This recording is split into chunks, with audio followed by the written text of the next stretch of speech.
Hello, hello. Welcome back.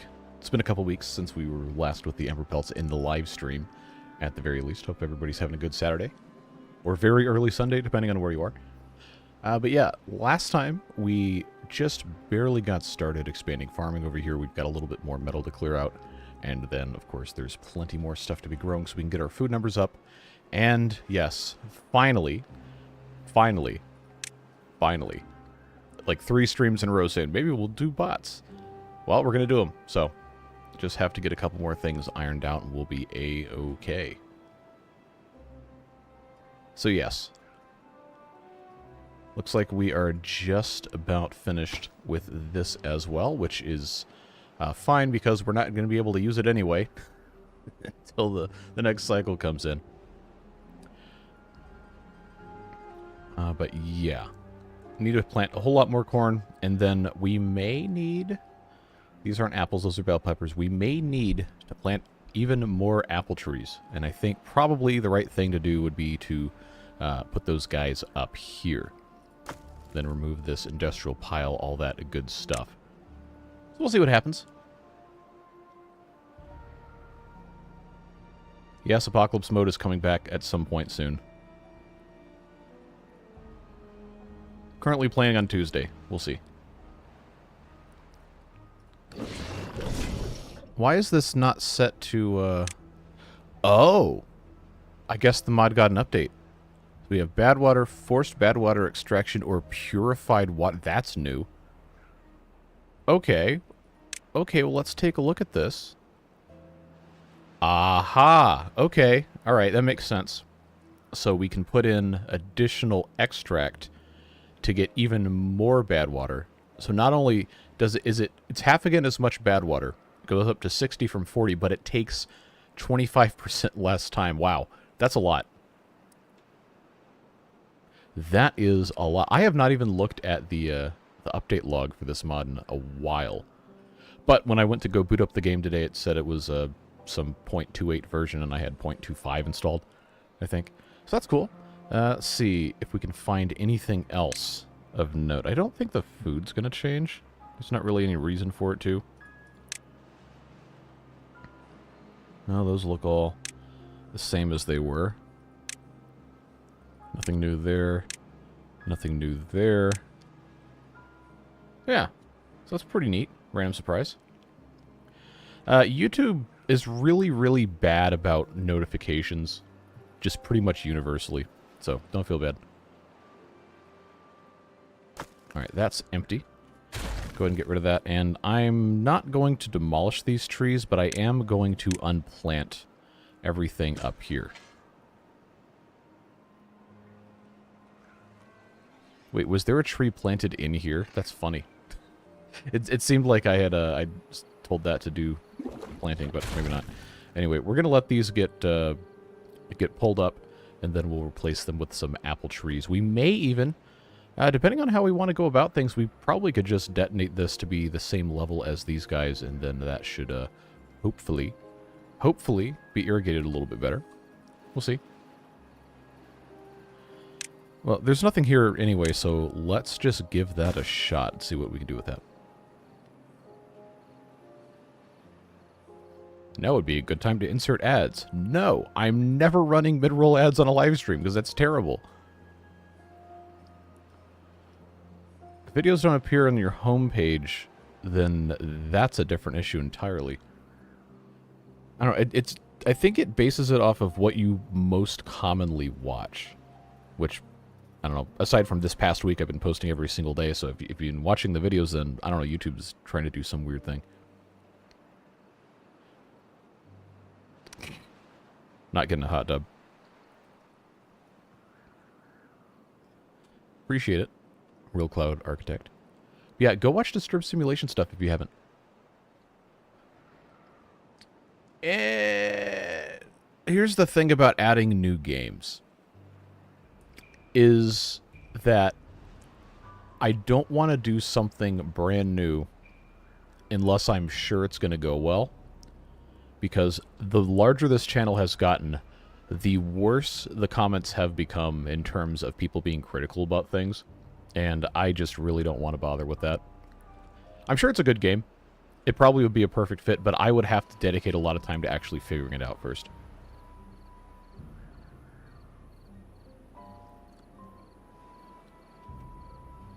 And that's not to say that I'm angry about people leaving comments. That's not what this is about. It's just, you know, I think at some point in everyone's lives there comes a point where they have to decide that they're going to preserve their own peace as much as they can. And for where we are right now, I feel like we're having a good time with the beavers. Almost always. And it's a nice thing. The videos do well. You guys, for the most part, like what's going on. I like doing them. And it's just a nice thing where everybody wins. And I'm not putting in, like, 200 hours worth of work a week trying to do a whole bunch of crazy hyper-edited videos or any of that kind of thing. It's just a fun time. Low stakes, low stress. Just playing the beaver game. Hey, Devilish, thanks for the 10. Appreciate you. And yes, I do, in fact, have water in a cup right now, and I'm drinking it. And it's good. Installed a water filter on the kitchen sink earlier this week. So now instead of buying the jugs at the grocery store, we can just turn the tap on and it doesn't taste bad anymore.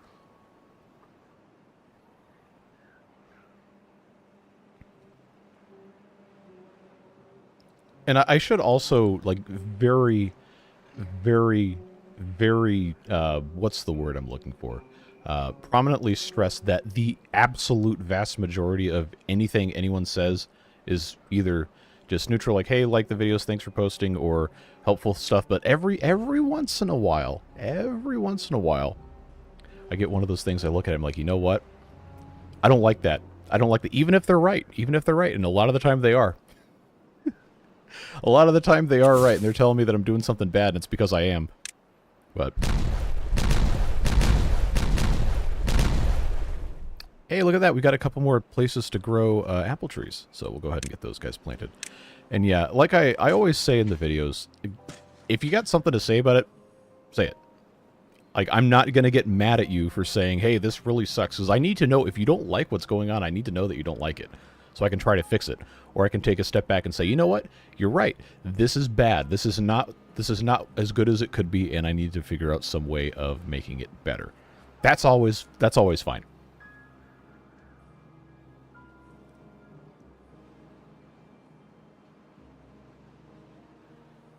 How are you watching without a I guess you just didn't log in. I think I've not watched YouTube without an account maybe ever. And I've been on the platform for the past 19 years. Not on this account. I think the first YouTube account I made might have even been 2005. Like the year it launched. Lost access to that a long time ago. Huh. A fire shower? Okay, what would a fire shower be? Would that be like a flamethrower or something? I don't think that's gonna go the way you think it's gonna go. I do not think that is a wise idea. A hairdryer? But there's no fire on a hairdryer. Well, unless you don't clean it and then the dust catches on fire, and don't do that. Try to read messages in an neutral tone. It's easy to assume people are purposefully being mean when they aren't. Yes, that's also very important to keep in mind. And I try really, really hard.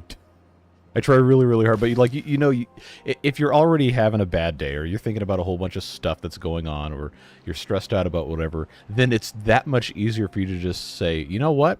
Maybe this person is trying to tell me that I need to just go jump in front of a bus. And like, no. And that's the point. You close the computer and you walk away. You go do something else.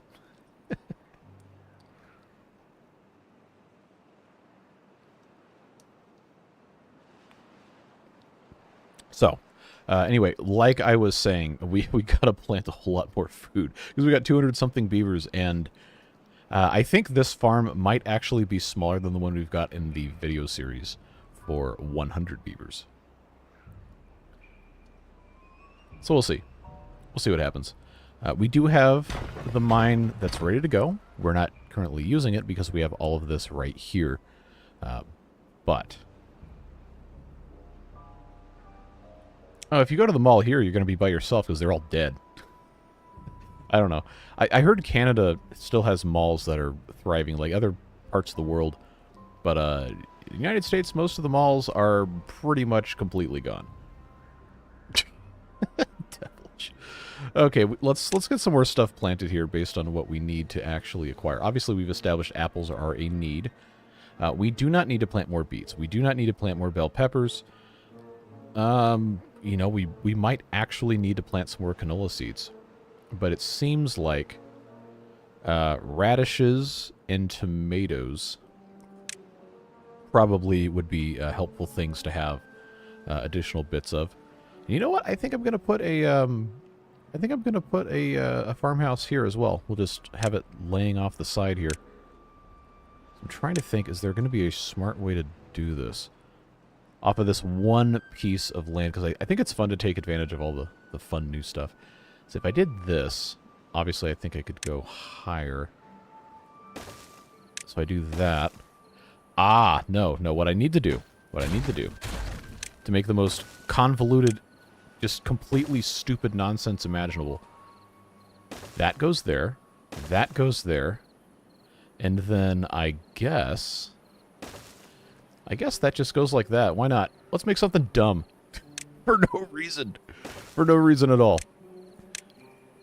So you put another farmhouse there, and that can help with the quicker growing plants like, say, radishes. And I guess not really. Tomatoes are 5 days. It's probably fine. But do I want to leave a spot for a path to come out here? Because this goes down like that. That's going down like that. You know what? Let's leave a path here in case we need to do something else on that side. But yeah, we need to go ahead and move these scavenger flags just a little bit closer. Put 10 of those things there. I think I had 9 of them over here. That's fine. Just so we can start planting some additional stuff in this area, but we can go ahead and start with radishes. Just right there. And then I guess here for tomatoes is probably not the worst idea we've ever had. Just get a whole bunch more tomatoes. We'll have a whole bunch more radishes over here as well. Hey, Dealanach, thanks for the 5. Appreciate you. Never attribute to malice that which is adequately explained by stupidity. Generally good advice. I'm not inclined to automatically just assume that people are dumb in all cases. But a lot of them, oh yeah. Places in the U.S. still have malls. Oh yeah, they still exist, but compared to when I was a kid. Okay, well, I guess we're all about the same age here, roughly. If you've seen Stranger Things, I have not, but if you've seen Stranger Things, the mall that appears in, I don't know what season it is a mall, or I guess now it's a dead mall, in a suburb of Atlanta called Gwinnett Place Mall. And when I was a kid, I would go there every once in a while. And I remember it, the last time I would have been there, I don't know, 20 years ago, was still pretty busy. Plenty of stores, whatever, and then I see all these pictures and videos of it, like, you know, the dead mall, Urban Explorer, YouTuber people start doing videos on it, like, uh-oh. Uh-oh. Stuff's gone south. Not looking good, folks. But yeah. I mean, there's still some, but it's, if you remember the 90s, or the 80s, or even the early 2000s before everybody had access to the internet, it's not even remotely the same. Not even remotely the same. I'm glad physics isn't a part of this game. Yeah, that would be an absolute disaster. In any way, shape, or form. Hello from the testing ground. Hey, Mike. Oh, by the way, if you guys have not, take a visit on Mike's channel. Mike O'Donnell Photo in chat. Put out a pretty interesting video about the efficiency of different setups for foresters. I thought was really cool. The mall is just a physical Amazon. No, but yes. I guess, technically, depending on how you want to do it. No, you're fine, you're fine. Again, critical comments are always okay. But don't be mean. And you haven't been.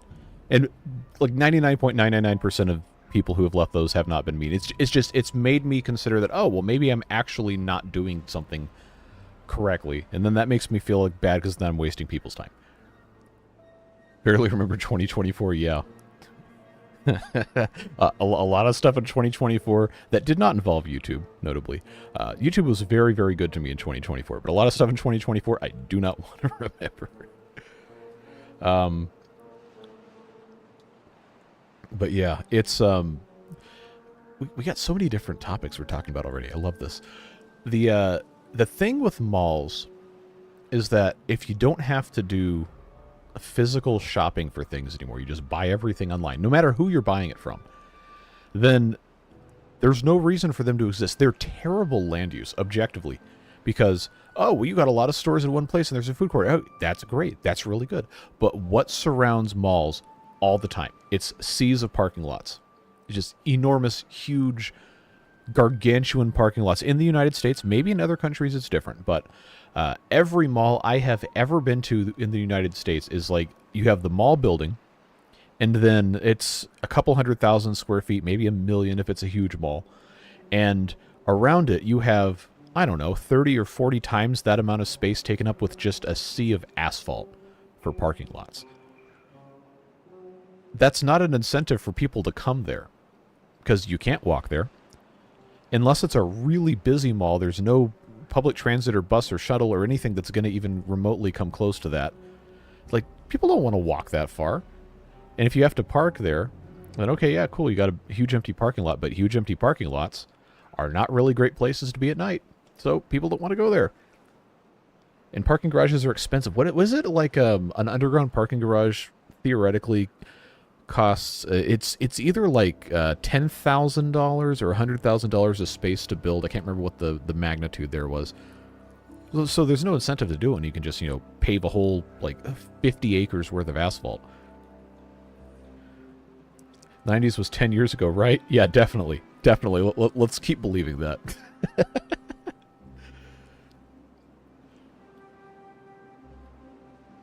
Remember the 90s? My hometown mall was great. Same. We had a bunch within like an hour of my house.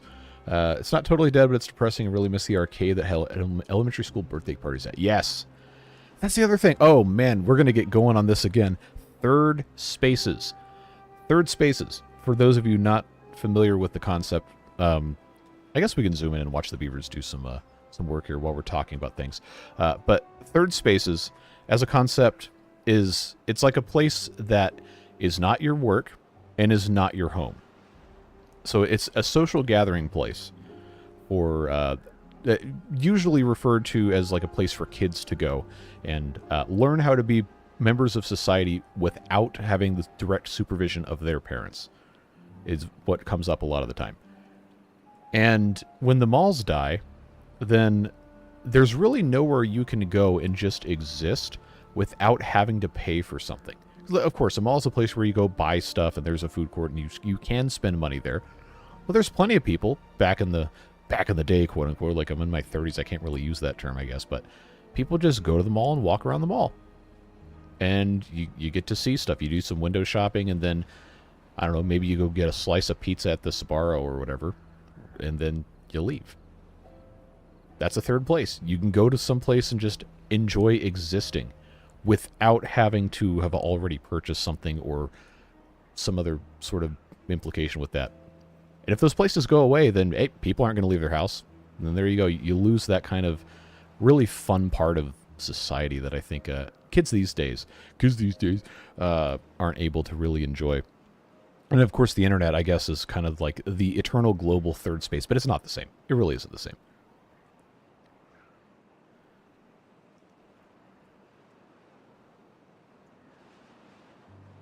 Let's see, whole lot of good thoughts here. The new scavenger jobs will have to walk around their flag since you basically walled them in. You are correct. So let's take that one on the end out, and that should be totally fine. Used to having multi-story car parks rather than just wide open ones near malls. And yeah, in urban areas, then that's common. But in the suburbs in the U.S., most malls that would have been built in the 70s and the 80s, they just bought farmland. Like really, really, really cheap land. They, oh, well, pave this whole thing and put up a building and wait for a department store or two to come in, and then it's all gravy from there. But yeah, there's a couple, like specifically in that I've been to in Atlanta will have car parks, but local gaming store with open gaming time. And yeah, those shops do exist. And before it closed, there was a mall that at one point was open near where a place I used to live at that had, I guess, devolved to the point where there were basically no quote-unquote name brand stores there, and they could get some really, really interesting local places in there. It's like one of them was like I don't know. Well, okay, a military recruiter is not a local job, but you know what I'm getting at. They had these really interesting stores, and then one of them was like a used video game store that had all sorts of stuff that you could do on consignment there, and then they had like tables set up so people could come in and play like Magic the Gathering or Pokemon or something. Surface lot is 1,500 to 10,000 per space. Oh, okay, so I was wrong. An above-ground garage is 25 to 35,000 per space. An underground garage is 35 to 50,000. Okay, well that makes sense. So my numbers were wrong, but the intent was correct. But yeah, it's and again, if you're a property owner, you're developing your property, then obviously you're going to do what makes the most sense and is most cost effective. But all of these decisions have consequences, multiple different ways, and a long way down the timeline. And now we have these giant empty malls that you really can't repurpose completely adequately. And like you're saying, watch the video where they're building loft apartments on the second floor of an abandoned mall. And yeah, you can do that with some of the stuff, but it's not that easy to turn commercial space into residential space. And I think a lot of people kind of miss the boat on this.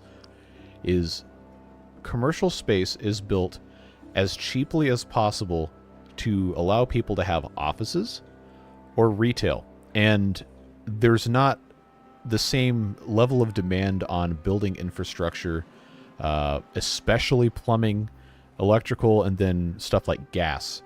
When you're converting, say, an office building, like, oh, hey, we have all these abandoned empty office buildings. Sorry to anyone who's actually wanted to watch me play Timberborn, because this is always what happens. But like these abandoned empty office buildings, like, hey, let's build apartments so people can have affordable places to live. Cool. Great idea. I love that. I love the energy, but you can't just carve up an office building super quickly or super cheaply, because there's not enough plumbing in place for every unit to have a bathroom. There's not enough electrical service in a lot of cases to put in apartments with kitchens and all this for HVAC and everything. Like, the building is specifically designed for a specific purpose, and a lot of the time to change it to another adaptive reuse is more expensive than just bulldozing it and starting over. But in some cases, that is possible, and it's always going to be something that I'm in favor of. People need places to live.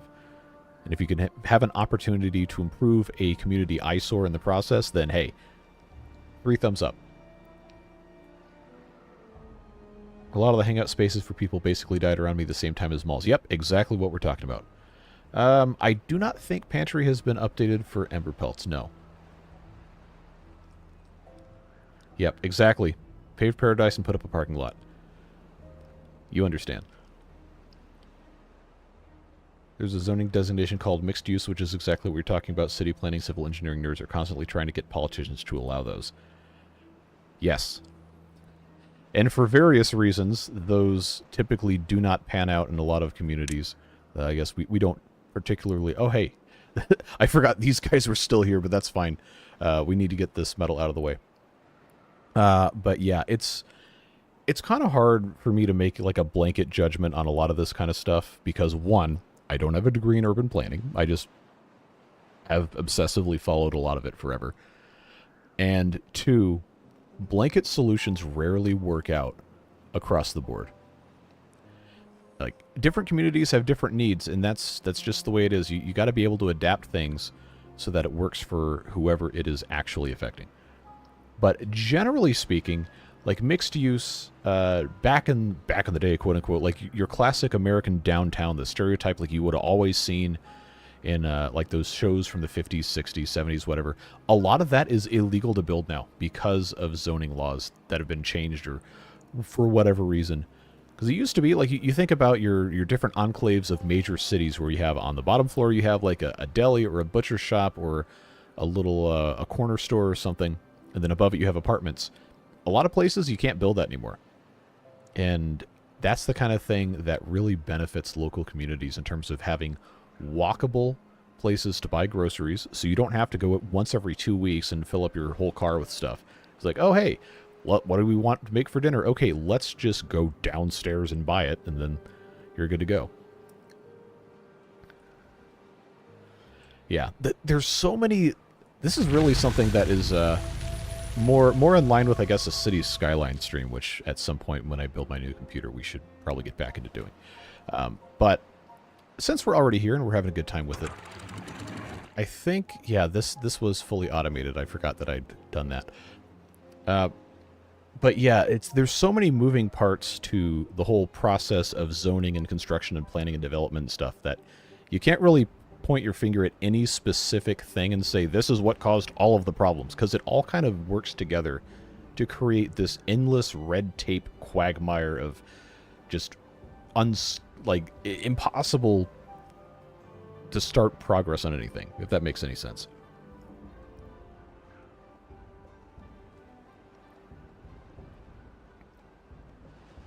The bigger issue are the laws that require X number of parking spaces based on... Yep, parking minimums.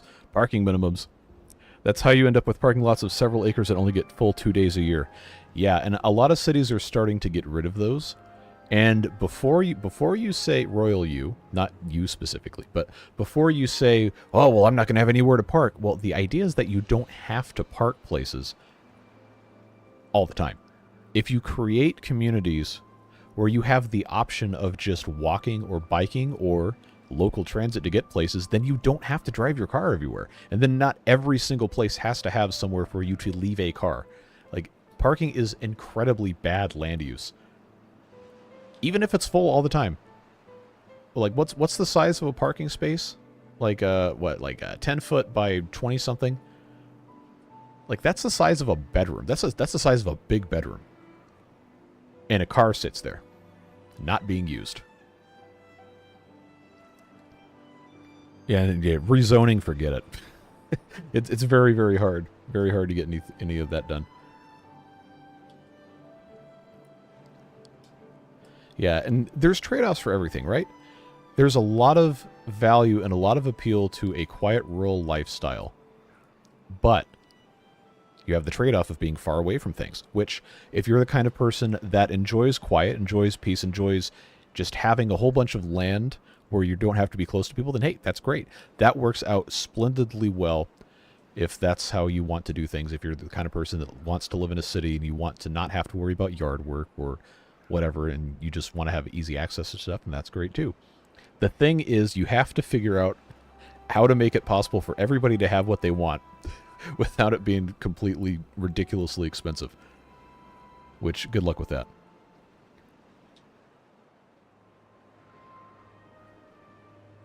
Can I suggest you blast out an area for irrigation west of the scrap metal? Well, let's consult our arrow. That's north, so west of the scrap metal. Yes, we will, in fact, once I decide exactly what we're going to be doing here, we can do that. We already have this kind of set up, but I don't know if it's going to be enough here. Let's see, that's 2. Oh, here we go again. 3, 4, 5, 6, 7, 8, 9, 10, 11, 12. Yep, okay. We can actually just kind of partition this off.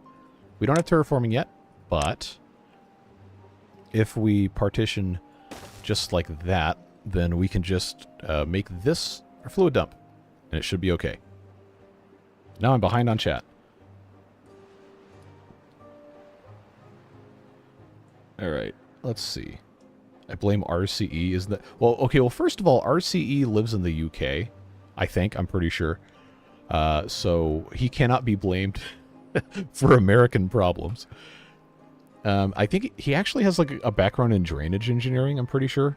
He said a bunch of different things in his videos that he's worked on before, but I specifically remember the ones with the drainage engineering, hydrology, or whatever the term is that he used. It's like, hey, that's pretty cool. Let's see. Also affects the efficacy of mass transit and trains. Yes, density is good. Even those of you, again, royal you, even those of you who don't want to live in a city and couldn't stomach the idea of ever doing anything like that, density is good for you too. Because it means that people who do want to live in a city can. And they don't have to keep buying up rural land to build subdivisions of half-acre houses and people driving and clogging up all the roads. It benefits everybody.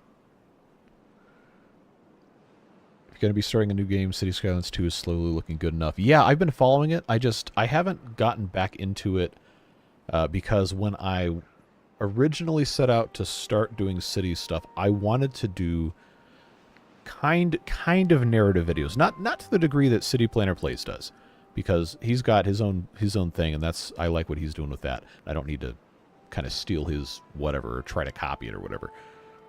But I wanted to do a thing where we could develop a city based on comments and people interacting and voting on things. Like, treat the audience like a city council or planning commission or something, where I would propose ideas, a couple different ideas for a certain part of the map, and then I'd put up a poll, and then before the next episode, you guys could vote on it. And then the game comes out, and it's a disappointment, and nothing works, and my computer can barely run it, and it's just like, oh, this isn't fun. But they've been doing a lot of work, and we've got region packs now. We still don't have assets. Still don't have that, which is frustrating. But I think in the next, hopefully, the next couple months, they're going to finally be able to get that going. And then maybe we could actually get into doing that. I don't know. A lot of the new construction around me is planning out to be more like that. That being mixed-use walkable spaces. Local stores next to her in apartments, housing communities. Yeah, and that is the popular thing in a lot of communities that's getting put in. Of course, there's people that are going to just oppose any kind of development for whatever reason they might have. But those things end up being a net positive for the local area, because you're creating a mass of people in a specific place that now have needs like shopping, entertainment, and all this other stuff that benefits everybody, regardless of if you live in that exact area or not, because now you have something else to do. And you have places, and you have those new businesses that come in, have a built-in customer base. And again, it benefits everybody. Even if it's not you specifically being part of all that. Alright, we're almost done. Almost done with this. We got a little bit of scrap metal left, and then we'll be able to get the rest of this going. Then you got the issue that you need your car to get to work. Yeah. And again, it all meshes together.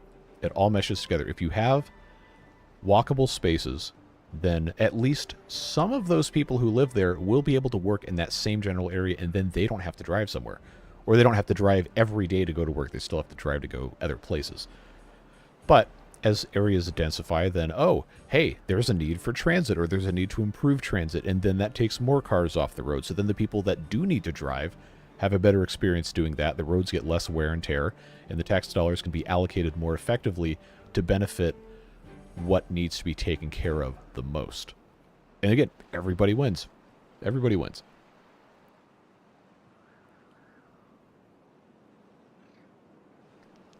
No, I'm still super far behind.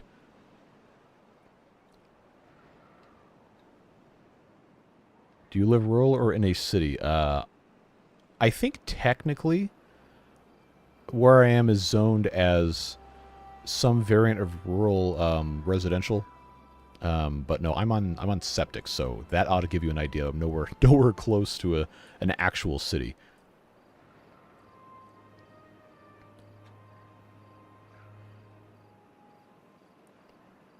How do we get a moderator to create a beard bust for the game? There's probably somebody that would do it. I don't usually like to ask people to just do stuff for free, so if I'm going to commission something, then I'm going to pay somebody to do it.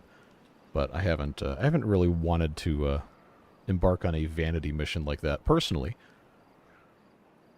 Want to make a petition to make a frog pond, a pond in the shape of a frog head. Oh boy, Oh boy, here we go. Here we go. We're gonna have the terraforming again.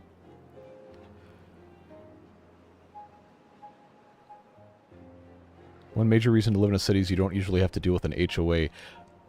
Okay, well, I don't know about where you are, but in the United States, most places and cities where you can actually own property that isn't a detached house, like a condo, is going to have an HOA. Pretty much every condo building is going to have an HOA. Because, and again, there are valid reasons for wanting something like an HOA, and there are benefits to it. But, oh, I was going to leave that path there. Hold on. I have to actually, one off. One off. That's, unfortunate. But, hold on, please. Just, give me a second here. I know it's not perfect. It's going to be fine. Don't worry. Don't worry about it. Yeah. Then I'll get back to what I was, originally saying. I know this is not super optimal. It's going to be okay. Don't worry. Don't worry. We'll get it figured out. So, like, if you live in a condo building, right, and it's like an actual, like a high-rise, there are going to be considerable upkeep expenses for that building that any individual person cannot afford to do. So then, yeah, an HOA makes sense because there is a significant, and I mean significant, actual need for very expensive stuff to be maintained and some sort of collective fund to cover things like that. If you live in detached houses on 2-acre lots in the middle of the country, there's not that much infrastructure that actually has to be upkept.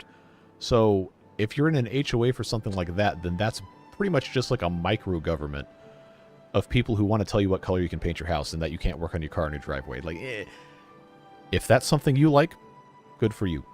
I cannot imagine ever in my entire life wanting to be part of something like that. New to Emberpelts, why are some of the beavers gray? So that is actually a feature of the mod. I guess we can go ahead and zoom in here. Yeah, so they have a variation, kind of like a gradient almost. Oh, those guys are like merged. That's kind of creepy looking. But one of the things that you can get is you can get these gray beavers that have these markings on them, and they either have them like on their neck here or on their back, and then everybody else is like some variant of a red-ish, orangish color. But these gray ones can have variants on their markings. You got that there, and then this one here isn't colored there. I don't see any gray ones without any markings. I don't know if that's a thing or not, but yeah, that's why there's some of those that are gray.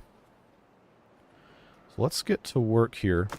Get this emptied out. I know we have scrap metal storage somewhere else. Yes, we'll get that emptied out. We'll move this in.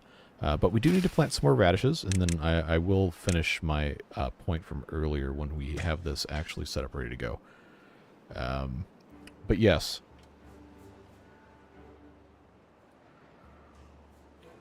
New PC should help too. Talking about City Skylines, yes.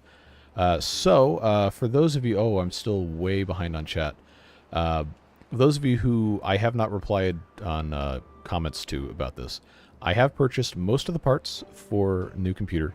Still waiting on motherboard and a case and maybe a couple of other like accessory things.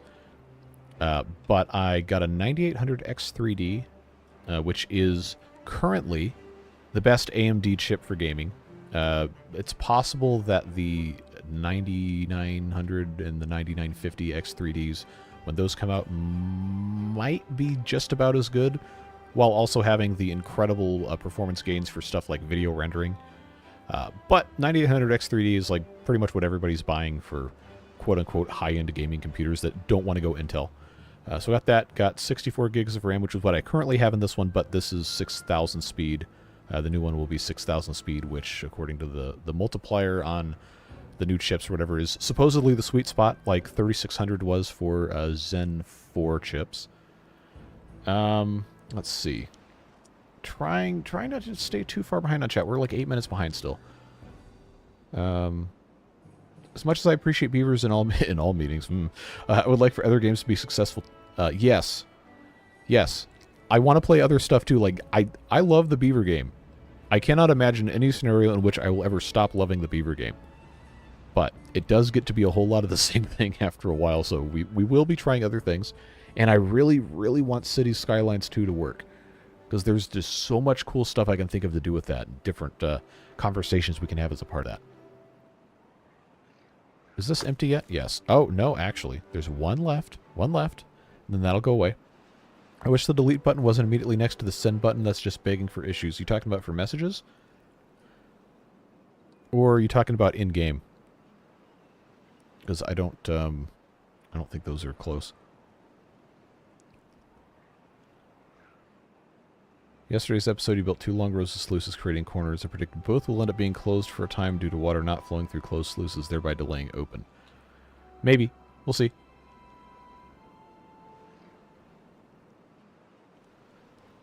Yeah, Jason definitely did do a frog pond, but you're going to have to scroll a long way back to find that in the Discord.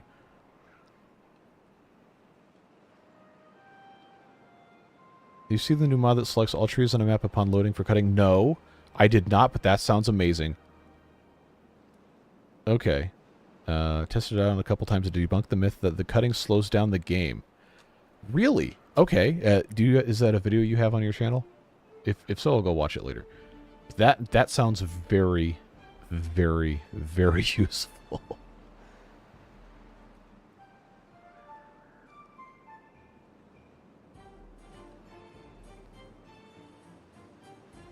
Gonna escape into the woods and start building frog ponds. Hey, live your dreams. There is something very appealing about just living in the middle of nowhere. I don't know that I'd want to do it forever, but at least for a season of life, that could be, I think, a very valuable educational experience. Homesteading is hard. Homesteading is hard. Don't let the influencers convince you it's not. Like, the amount of crops that you have to grow to support a family of 4 is unbelievable if you're not buying anything from a store or from somebody else. Wonder if they start gray and turn redder during their lifespan. I don't think that's how it goes. Okay, that's actually empty now. I'm pretty sure their color is just randomly selected at birth, because if we take, take a look at the adults and the child beavers, they are not all one specific color, and they are mixed in. I know there was something with when the beavers turn into adults, it was randomizing their coloration and it wasn't preserving it. I think that's been fixed. But, yeah. And I also think this mod got an update that gave special coloration to beavers with specific names of people who'd done modding. And I think Battery Smooth is one of those, but we don't currently have a Battery Smooth beaver, so I can't take a look at it. I don't know. We'll see. Going AMD for graphics? No, because I need to have access to NVIDIA for the CUDA core stuff that they've got. It's much better for video rendering. I ended up just getting a 4070 Super because that was about the same price, inflation adjusted, as I paid for my 2070 Super. And you can't find 4080s or 4090s anymore. And the 50 series launch was an absolute disaster. Also wildly overpriced for performance.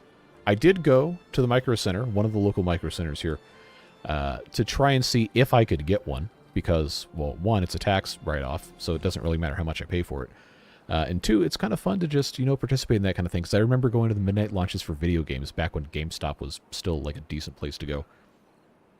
But, yeah, pretty much every Micro Center in the U.S. had, like, 5 5090s.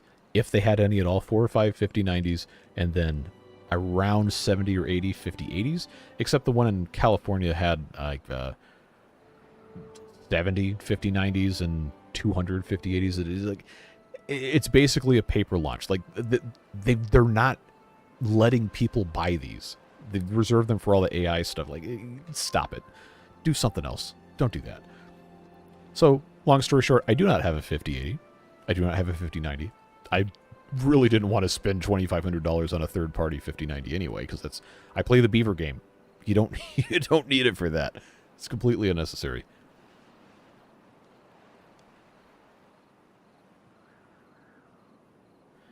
Yeah, rural HOAs have very bad reputations for people being very nosy for no reason at all. Like, again, Your private property, you do what you want. It's not my business. Unless you are, you know, like dumping toxic waste or something. I don't care what color you paint your house. I don't care if you grow crops in your yard. I don't care if you have chickens. Your property, do what you want. Apocalypse mode probably coming back Tuesday.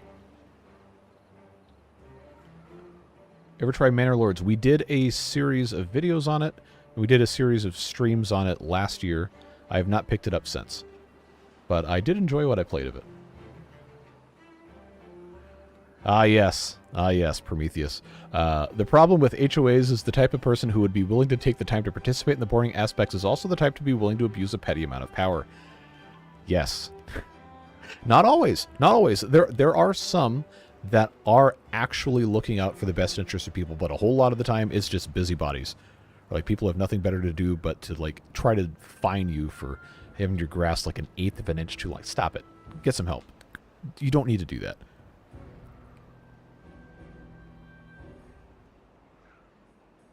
Can you create a flag of farm plant?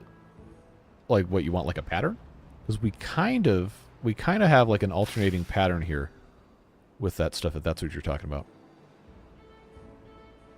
Does a tree marking mod select for cutting areas marked for planting that doesn't have trees? I'm going to have to look at it. I'm going to have to look at it because that sounds really interesting. Mike says, didn't record the video because I didn't want the video recording to influence the frames. Okay, that's a good point. The results were less than 2% difference on a 256 by 256 map, which means it's within margin of error. Okay. Well, that's interesting because I, for a very long time, have always been told by people in the comments that I need to be unmarking tree cutting areas that are not currently in use because it would affect performance. Now, it is still ugly to look at, so I do think I'm going to continue, you know, just getting rid of that so I don't have to see it. But it's good to know that that's not actually a problem. Roosters within earshot. Okay, well, that's different. Keeping chickens versus keeping roosters and chickens. Yeah. Okay, if you got roosters, you probably should have, like, actual acreage. I don't want to be hearing that at 5 in the morning. If Devilish ran the HOA, there would be mandatory frog statues in every yard.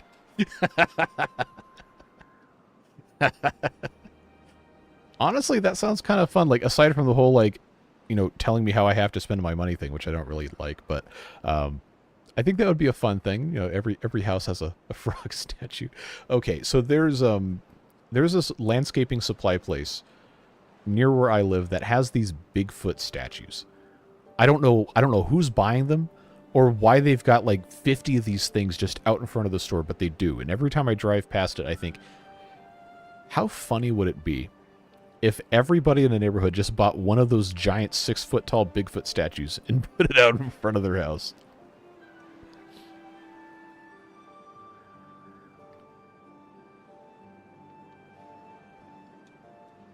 Mod does select every square on your map, tree or no tree, upon first load. You can set it to do every single time you load the map.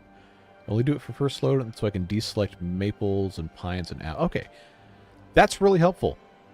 I feel like that's probably geared more toward people who are trying to play on, like, extreme critical efficiency mode compared to me who's just, you know, doing whatever.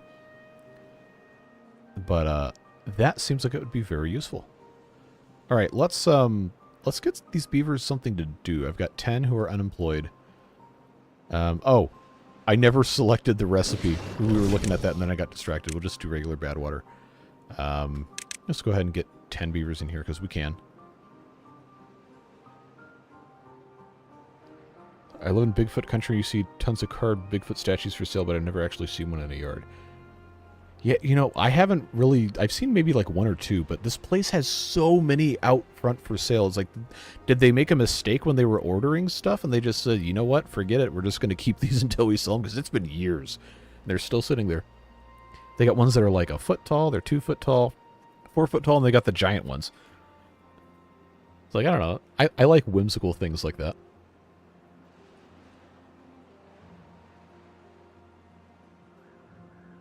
Remember to plant apple and maple trees.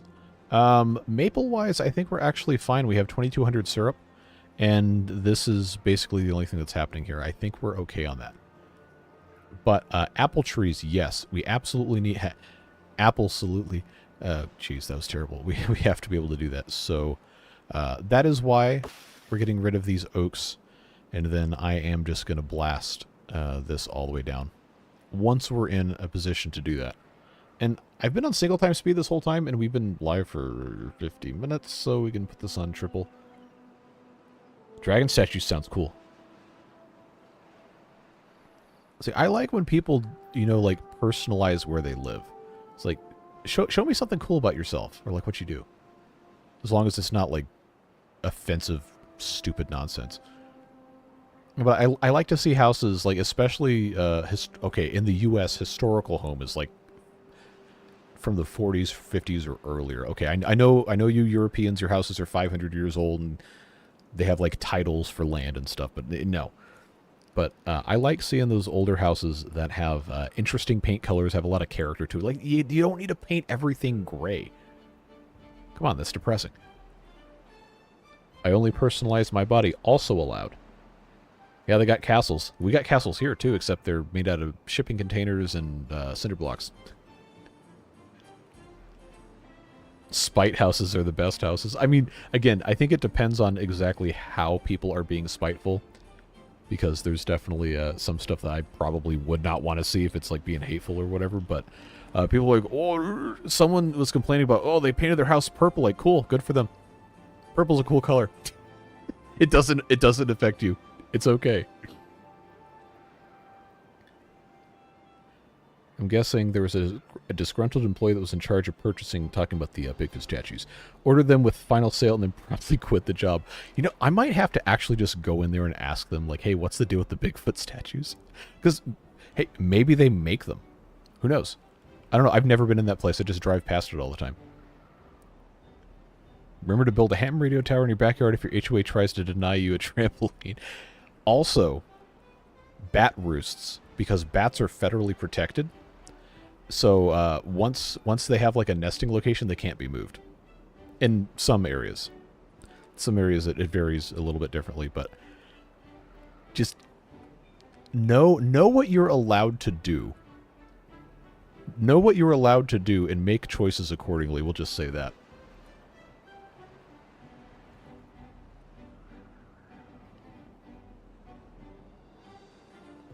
Also, ham radio is just cool. Like, I love people with cool hobbies. I mean, bees are good for the neighborhood.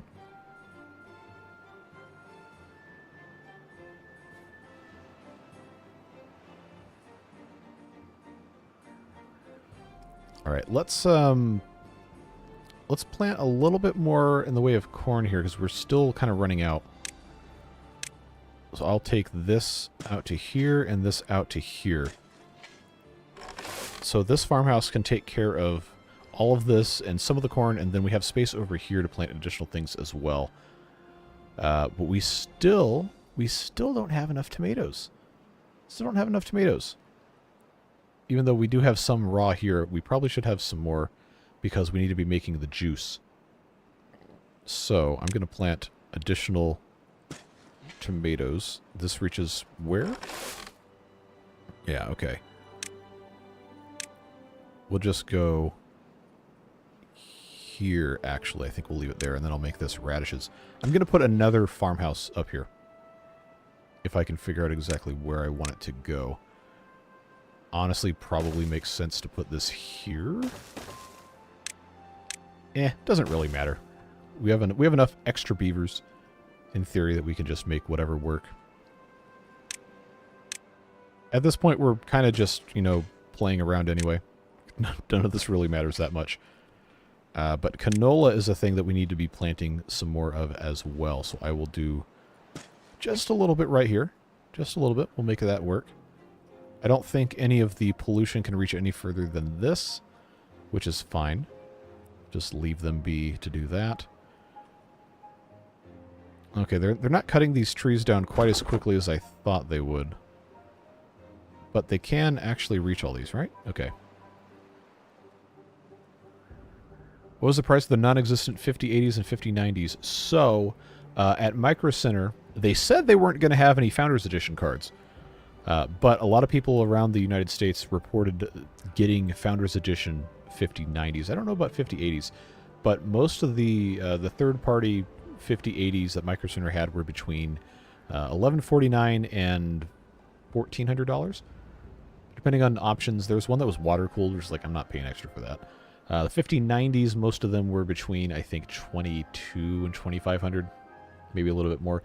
Best Buy had on their website, it was website only, and you had to go through some hoops to prove you weren't a bot. I'm sure there were a bunch of bots anyway, but Best Buy was charging MSRP for their stuff. So their 5080s were $999, and the 5090s were $1,999. But yeah. Already have a farmhouse up there? Oh, I absolutely do. Well.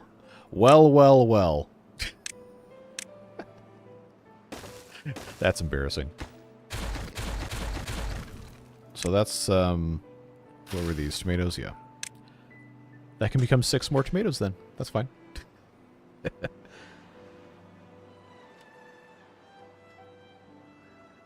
See you, Gary. Thanks for being here. Paper 5090 sold out within a minute. Yeah, we had we had 4 people on the Best Buy website. All managed to get it in the cart, but then they were gone. It's like, really? Come on, man. One of my friends really wanted a 5090, so we figured, oh, if one of us can get through, then that's fine. How many lumberjacks do you have up there, and how much storage do you have up there? Up there being here. I got rid of the storage because I wanted to explode this to put more apple trees in. And I do have just this one lumberjack. But these trees grow slowly enough where I don't think it's an issue. Wait a second. We got 2,600 logs. I don't need to wait for this. I don't need to wait for this at all. We just get rid of it. Just get rid of all these. Who cares? I'll let them finish cutting these down, though.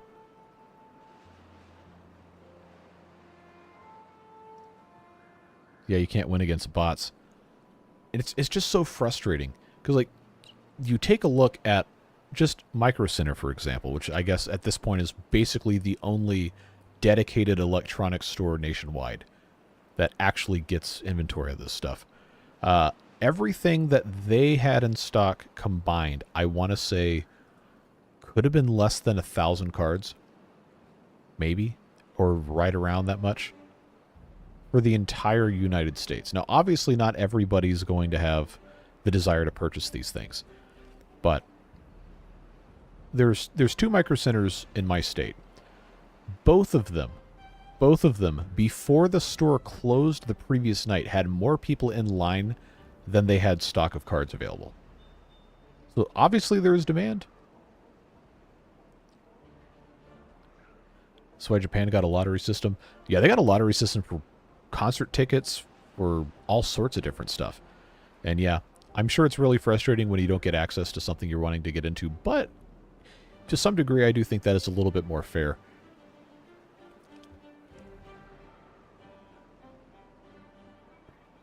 Those are all apple trees. You're going to need about 3 gatherers so they can harvest them all before starting to harvest the ones near them again.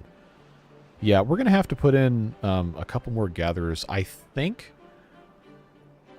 Wait, oh, they can't even reach this down here. Okay, well, this is part of the reason why I wanted to blow this up, was so that I could have access to other stuff here. I just have to figure out exactly how this is going to be working. But yeah, I do need to get rid of these oaks, and I know they're not reaching all of these. So now that this is a thing, did I mark all of these for removal? Doesn't seem like I did. Well, we'll just go ahead and get rid of all these. Oh, don't get me started on Ticketmaster.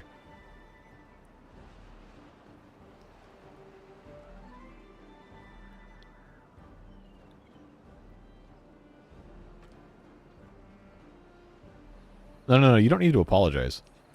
I'm just saying Ticketmaster's like an evil company. Just like any kind of monopoly is just like, come on, man. You're like, oh, we're going to make it better. No, you're not. Your sole purpose as a monopoly is to make it as miserable as possible. Nobody wins. Absolutely nobody wins. Is this in range to build? Yes, okay. Yeah, so we'll just get rid of this. I don't think it is going to be entirely entirely watered, so we'll see what happens once this gets detonated. Except the shareholders, yeah, but they don't count. Drink water, friends.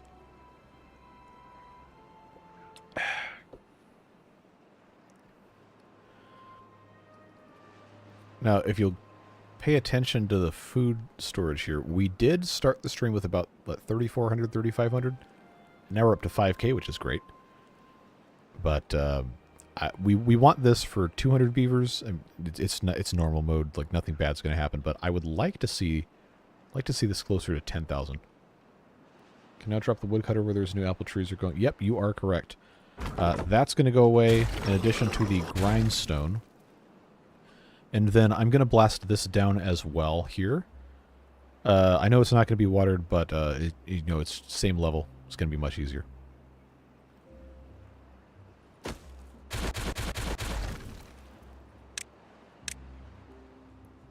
Solar is an interesting topic. We don't have to delete these paths.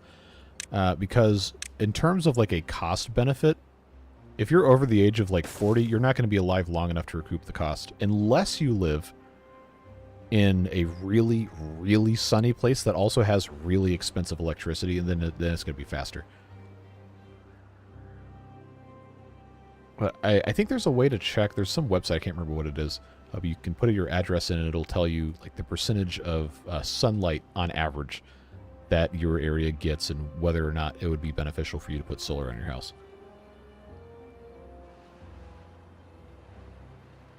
Yeah, LA is a perfect place for that, especially with all the different like power grid for whatever reason is causing it. We don't need to debate about that, but it's a perfect place to have solar panels because there's very high electricity demand and it's only going to get worse. So if you have enough space on your house or on your property to put solar in, it's probably a pretty smart idea. Again, I will highly, highly recommend, if you have not already seen, the 8-Bit Guy on YouTube did a number of videos talking about solar. He lives in Texas. I want to say somewhere in the triangle, either Houston or Dallas or something like that. But he put solar panels on his house, and he's done these different like battery bank things to try and see if he could run his whole house on 24 hours worth of power for that, depending on what appliances were turned on. It's really interesting stuff.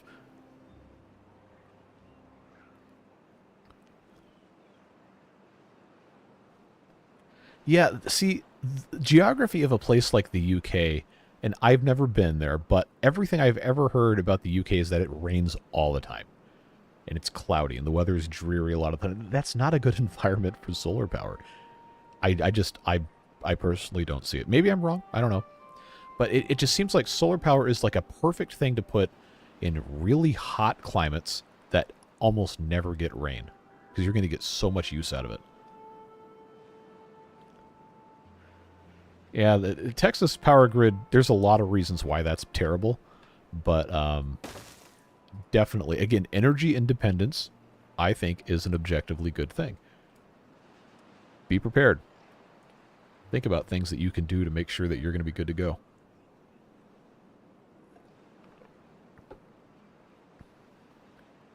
Now the dynamite's done. Hopefully nobody walks on this. Alright, so now that that's taken care of, I'm going to blast this.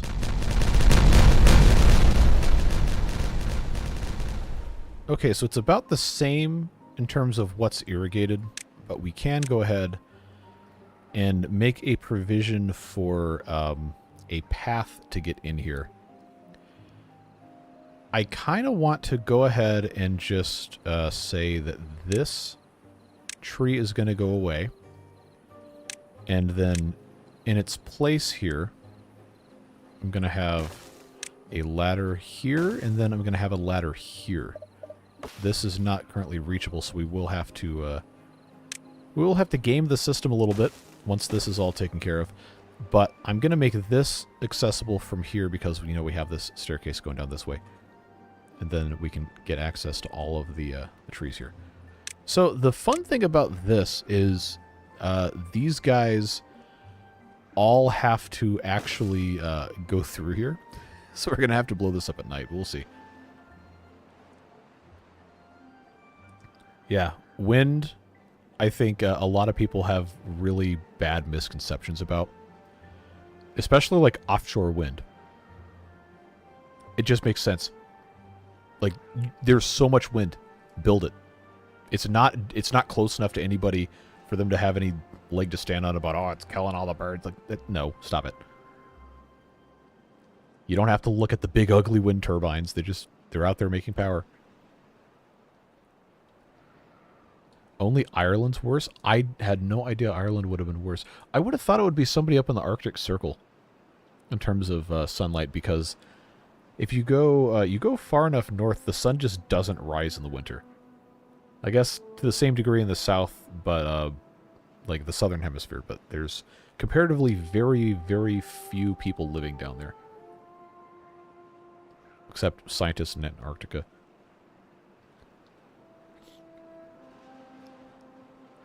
Alright, so we're going to get everybody across here before I blow this up, because I am going to have to build the staircases again.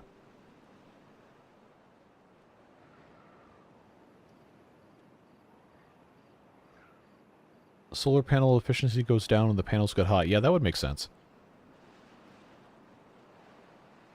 Electronics don't like getting hot.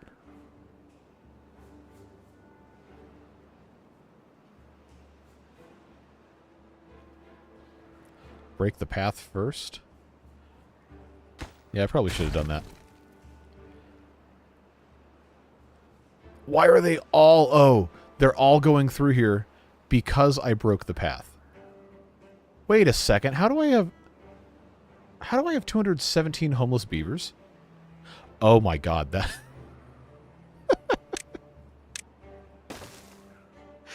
That's because that's where the district center is.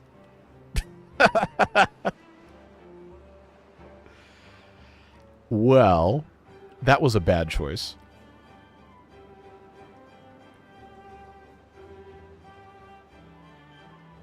If your laptop turns into a jet engine when you launch old school RuneScape, you might need to get a new laptop. Because they were running that game on potatoes in 2004.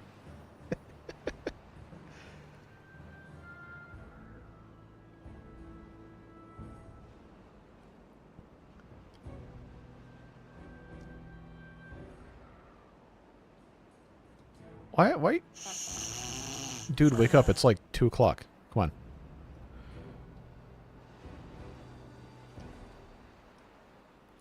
Yeah, I don't want to blow up the sleeping beavers. The problem is they're going to always want to go over here, so I guess if I just disconnect this bit, then they won't have any reason to actually go over here.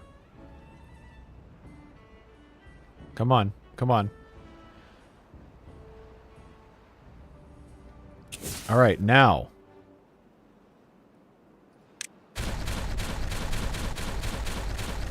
Cool, nobody died. Demolish. And then we'll just, You know what? You know what? There's really no reason why I shouldn't do this. Just do that way. I think that just makes a whole bunch of sense. I know there's a bunch of, like, what, 10 trees I could plant here instead of having a path, but this just makes so much more sense to do it this way.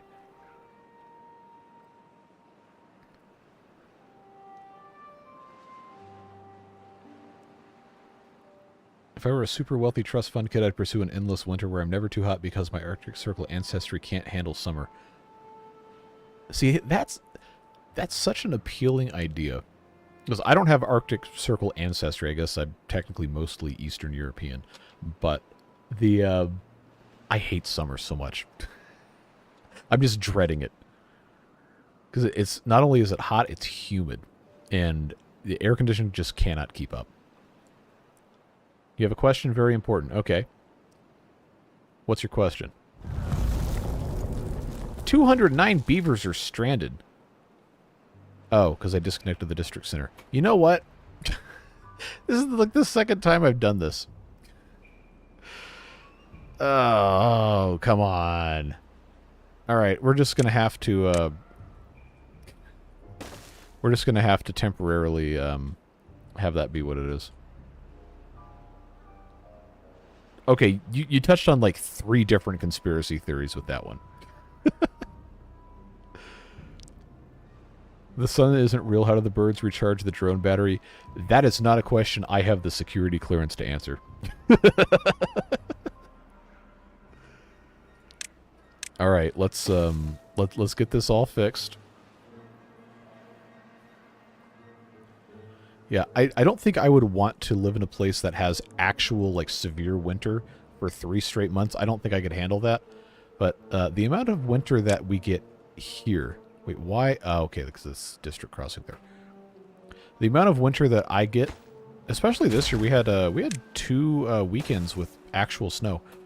I feel like it's pretty good because I generally prefer outdoor temperatures to be somewhere in the 50 to 65 degree range.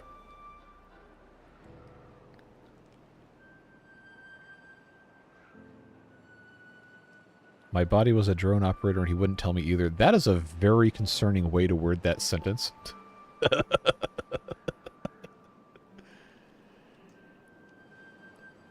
Alright, this is now connected. I'm going to go ahead and fix this. And we'll just get this connected back together. There we go. Now this just has to kind of reset itself and we should be okay. No. This is Fahrenheit. This is Fahrenheit. I don't know the Celsius equivalents. I'm sorry.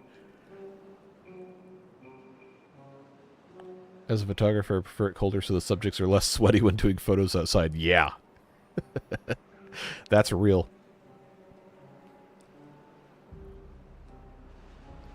Also, cameras overheat. Well, I guess if you're doing photo, probably not nearly as much as video, but yeah. I love how it's still sorting beavers out of the homeless thing, even though everything's still connected. All right, let's get this hooked back up.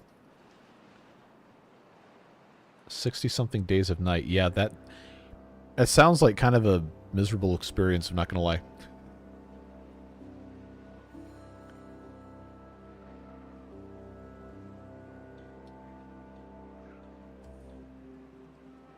Alright, did we finally get everything figured out?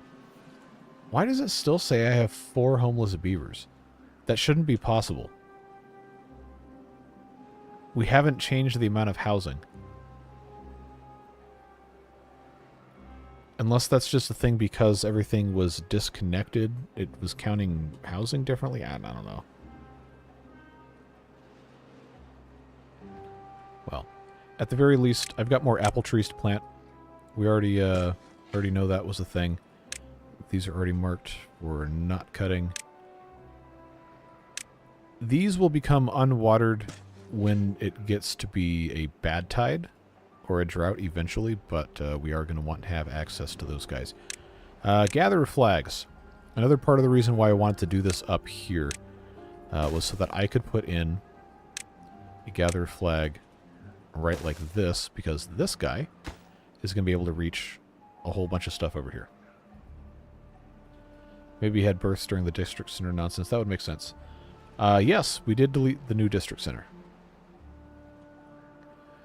Water dump for the apples. Yeah, let's gotta figure out the right way to go about doing this. Because we're not going to need a forester once all the apple trees are planted. I think, honestly, well, the corn still hasn't quite grown in all the way, but I kind of feel like I'd want to make most of this apple trees. Oh yes, these do need to be apples. I don't know if that's reachable by the, oh it is, okay. Unmark that for cutting. Not like it really matters.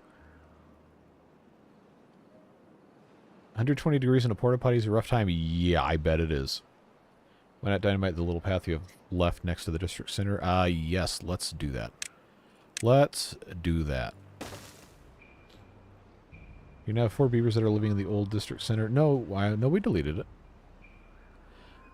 It's just weird.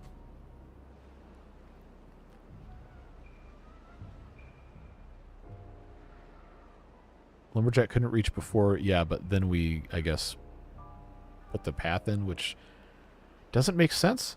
Because, yeah, this is in range. It's definitely in range now. Could put it underneath the farmhouse. Yes. But we're going to want to have... I'm going to want to have this rearranged a slight bit. Because it also has to have a water dump in place. So if that's going to be the case, then I'm going to have to demolish a decent bit of this.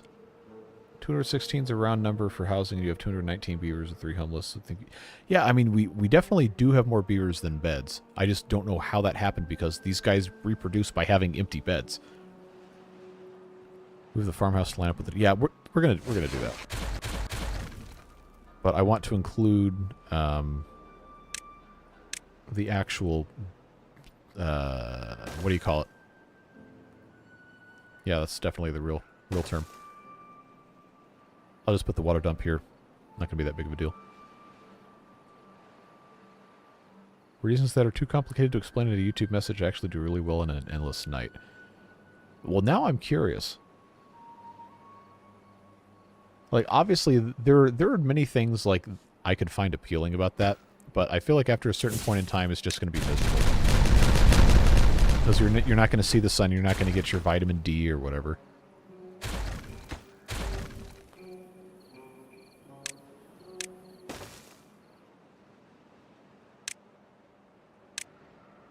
I don't think this is going to reach all the way out here either. Alright, so to protect the beavers from themselves, we're just going to set those off all at once. There we go. Guess we don't need to worry about any of the rest of this. Just go ahead and get that put in place. Then we'll put our farmhouse.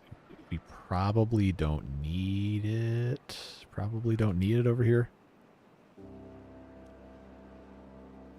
Oh, I disconnected the district center again. Why am I like this?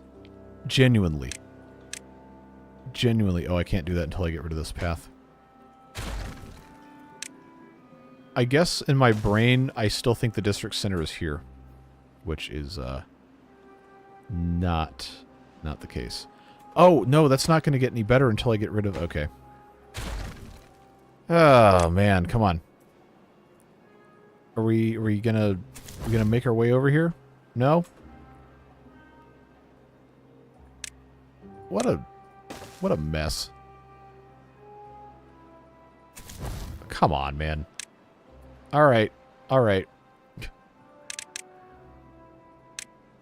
We'll just have to do this the hard way.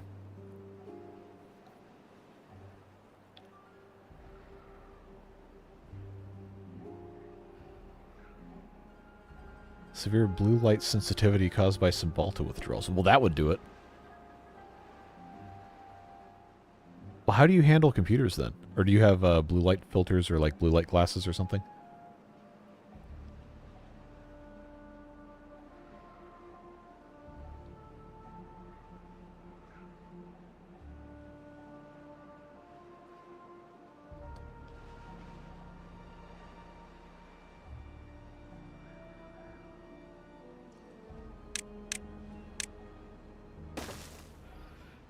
So yes, after all of this, I don't think we actually need to have another farmhouse here. This is probably honestly fine. But since we already had it, we might as well just put it back in. Oh, I used to have Flux on my computer. I've got a Google Pixel, which has the built-in nightlight thing, where I guess technically it might not be exactly the same thing, but it filters out some of the blue light when you get past a certain time.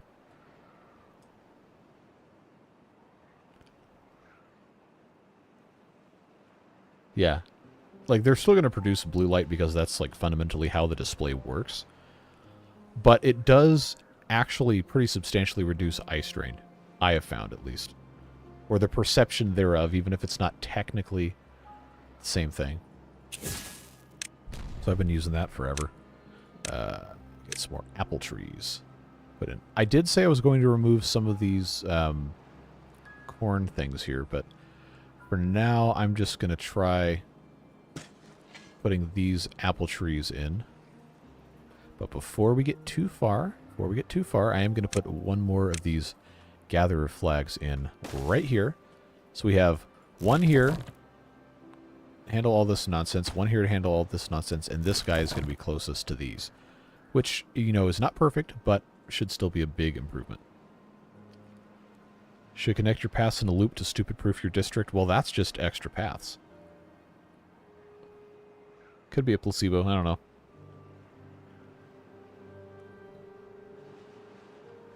Why so many apples? We don't have 1,400 apples. We have 5. We have bell peppers. I know it looks really similar. We have 1,400 bell peppers, but we do not have 1,400 apples. We want to have lots of apple pies. We want to have apple juice. So we definitely need to get these guys grown. An apple box emoji? Is there even an apple box? I don't know. I don't know where that would be.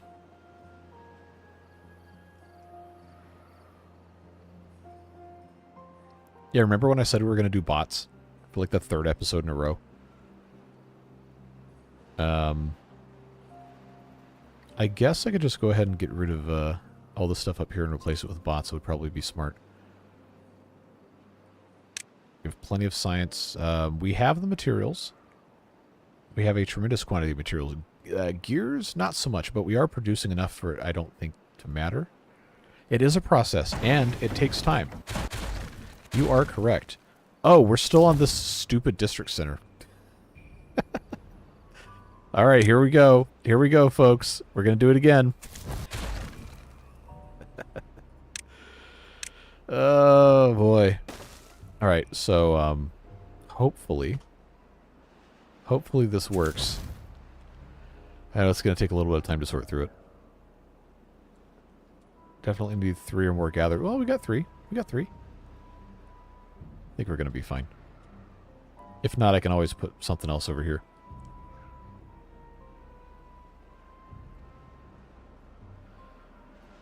Emberpelts are American beavers. Iron teeth are obviously German, and the other, I can't guess, are Danish. I mean, I don't know that they're specifically intended to have a nationality, but what makes you think that the Emberpelts are American beavers?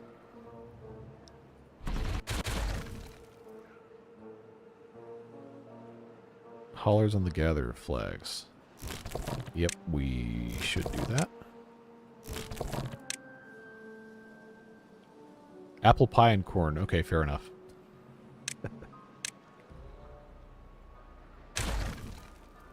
So, bot-wise, we already have fuel. Wow, we have 5,300 fuel. So I'm going to do bot part factories. Probably 2 sets of factories is going to be enough. I'm going to point out that I'm... No, you're fine, you're fine. Sometimes that's fun. How do I want to do this? First of all, do these... Okay, so these are like the Folktales bot factories. They'll have power both levels of the back, but the sides only at the bottom.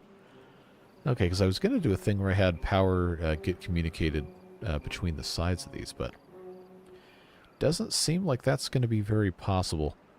So if I were to do... Oh, yeah, I have to unlock that. 1, 2, 3, 4, 5, 6 of these.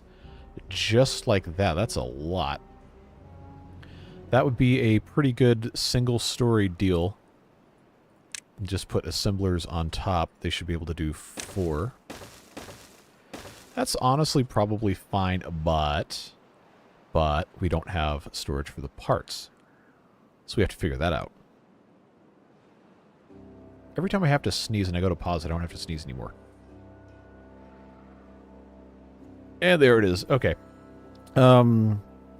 I have to figure out how I want to have this laid out, because I know we have these small storages underneath here. Probably in our benefit to have storage of all the parts pretty close by to all this.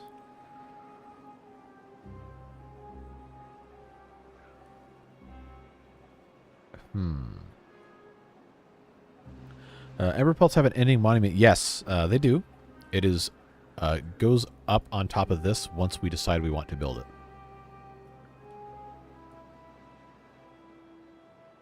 I just have to figure out how I'm going to do this, because we don't need to have, you know, huge quantities of storage for bot parts, but for stuff like limbs, we definitely want to have storage for limbs. I have a button that pauses my sneezes. Yeah, I guess technically. I think what I'm going to do is this. I'm just going to put in medium warehouses up here, and then a small warehouse. I don't want to run out of limbs. It always happens. It always happens every single time. So I have one for heads, one for chassis, and then limbs. I know it's excessive. I know it's excessive. But limbs are a pain in the butt. They're an enormous pain in the butt. So we'll just get all of these here. I guess probably makes the most sense for us to have ladders. Oh, and this is going to cause a firestorm, but it's fine. Ladders here and here. You know, it doesn't have to be perfect, but I did say we're going to do this, so I do want to actually do it.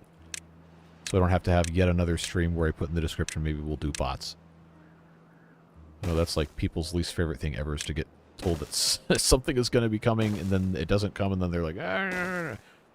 Well, fine.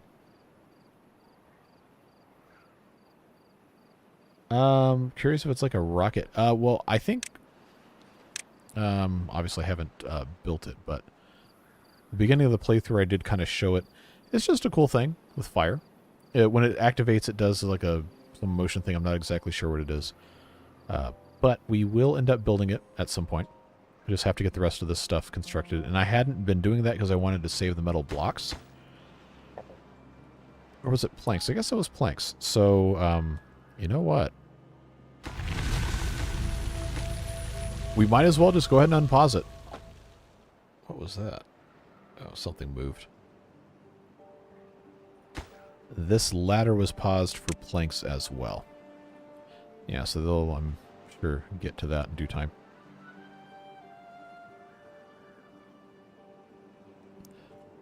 Also, yes, this does have to be powered. And we will be having additional power for this. We just have to actually, you know, put something somewhere. Scrap metal obviously does not need to be here. Oh, I could have just left that there, actually. Fuel engines. How many? It's 150. We have 6 of those, so math. Just call it 1,000-ish. Plus another 1,000. So we gotta have 2 liquid fuel engines to take care of all this power here. That was possibly a mistake. Bring it up through the floor. Yeah, that would be smart. Except I don't have, it's, you know, oh man. You guys are going to be so mad. The one that actually is finished is going to be the one that has to be removed. It's fine. It's fine.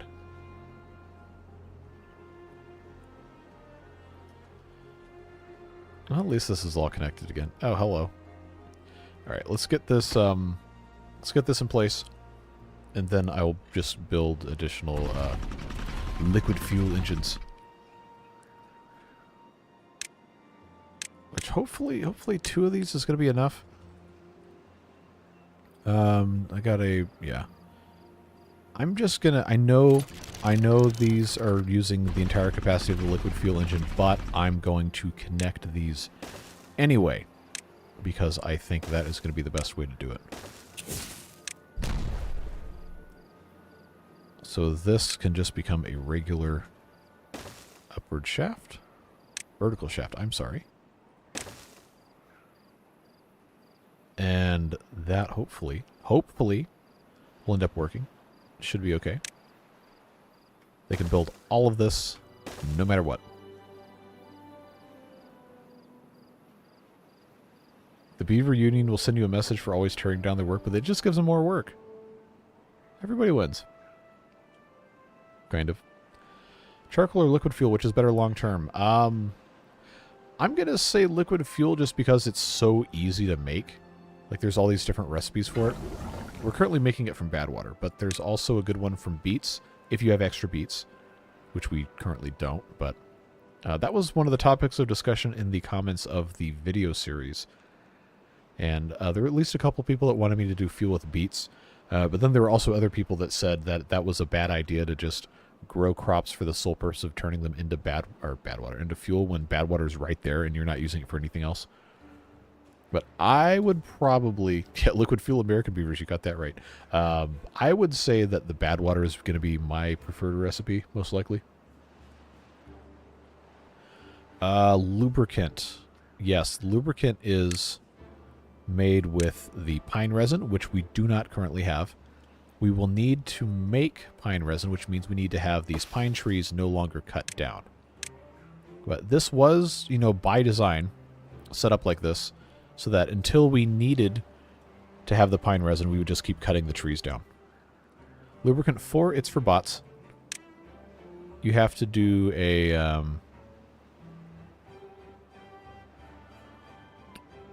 I guess... Oh, I was looking for the dedicated grease factory like the Iron Teeth have.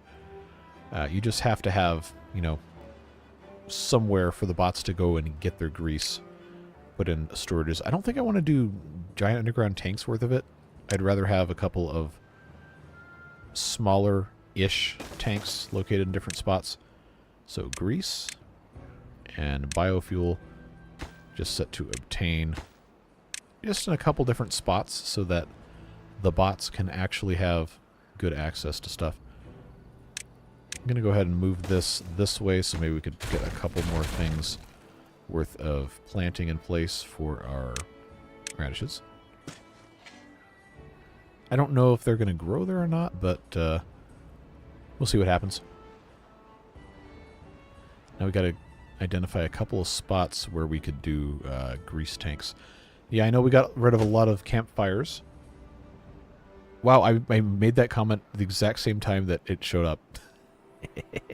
So we can find a couple of places to put some of those back in.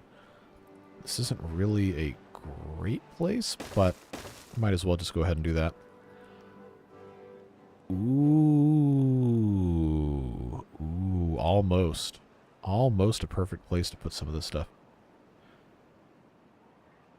Are you willing to do a more extreme version of Apocalypse mode with the Emberpelts currently running the settings? 1% handicap in 8 to 12 day temperate season, 250 to 500 day droughts. That seems very extreme. See, I don't know that I'd want to do a video series with that. Maybe it could be like a neat thing to do on livestream, but the I already feel like the Apocalypse mode video series is getting a little bit too long between things happening, and I don't want to sit there and, you know, run time lapses for 5 hours or whatever to make one episode. Whereas when we have a stream, we can just spend time talking about whatever, and it's fine. But maybe. I always thought Emberpelts would be good for Apocalypse mode because you don't have to have so much water. You can just grow crops and turn it into juice. But I'm not sure exactly how much better that would end up being. Out of scrap metal, am I? Oh, yeah, you're absolutely right. That's why the mine exists. That's why the mine exists. That's why I had this whole thing set up and then I didn't even use it. Do I even need to really make any more charcoal? Like, I know at some point fundamentally I'm going to have it, but... Need to water crops. That is true. But if you don't have to also drink the water, and you can just use it for irrigation, then it's going to last you a lot longer. Potential candidates for non-beaver series. I really want to do City Skylines. I don't know how receptive people are going to be to it, which is, I'm sure, setting myself up for disappointment. But the main reason we haven't done anything else besides the beavers and Roller Coaster Tycoon is because these beaver videos for the past couple months have been doing just unbelievably well. And it feels like it'd be kind of stupid to just throw that away. But when we get Ostrov Alpha 6 coming out, supposedly this month, then we're going to do a whole lot of that. That's probably the next thing, to answer your actual question. Yes, I have seen the Update 7 preview video. Very excited for the tubes, very excited for the 3D terrain on top of platforms and stuff. That's going to be interesting. Like a map like Diorama with the ability to have multi-level actual farming is going to be a complete game changer. Make a Beavers mod for City Skylines too. Custom assets are not yet supported, which is insane to me over a year after the game's launch. If we start the stream over, that would be great. Well, you can rewind. There's an hour, 37 minutes, and 7 seconds worth of me babbling about nonsense for you to go back and listen to at 2 times speed if you choose. The algorithm is a cruel mistress who cares not for the cares of creatives. Yeah, but also it pays my bills, so I don't really have room to complain. I'm just glad that I do enjoy playing the Beaver game, because it seems to only care about promoting it. What they didn't tell you about multi-level farming... Wait, well, okay, I gotta read that again. Did they also mention the sunlight effect on growing crops? I don't think so, but I would have to imagine that would be factored in if they know what they're getting themselves into. Because that would be, in my opinion, a good opportunity to build in some sort of an additional mechanic for artificial illumination with the use of something like an extract or whatever. When you have robots, does it matter how many hours you set for beavers? Well, unless you have every job automated, then you're still going to have the beavers who are working the other jobs to have time to do those jobs. Do you plan on combining the two sides of the dam? I mean, they've got the overflow here, but yeah, we probably could, probably should, honestly. The idea behind making this bigger was so that the continuous pumping would have less of a drain on what's going on in here. So I will go ahead and demolish a little bit in the middle there. I do want to get the materials back. He says having 3,200 logs. It doesn't really matter. Gonna get the bots started yet? Yeah, I was waiting for the these things to be ready to go, and then I have to get all of this garbage picked up, or else some people will be very upset. We'll get all that. Got to get our recipes set up. What's stored here? Chassis? Okay, good. Heads, limbs in the middle, and then what was this? Heads. So this one's going to be chassis, and then this one's going to be heads, because that's what's going to be closest to that. Wait, actually, no, it doesn't matter, because the ladders are on the inside. So this one actually should be, I think. Maybe it doesn't matter.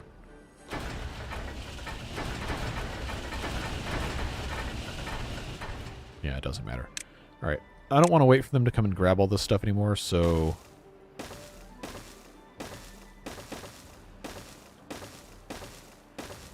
You stupid idiots. There. Now I don't have to worry about it. Let's get that out of here. And of course, as soon as I build this, I know exactly what's going to happen. So let's prepare by putting that in. As soon as I remember where I actually have all this stuff. Come on. Come on. There we go. And this has to be the chassis, I'm pretty sure. Yep. Okay. That's what we're going to do here. And again, this is probably a super unoptimal way to do this, but, you know, I'm going to get over it. I just do not want to be bottlenecked by heads. Do not want.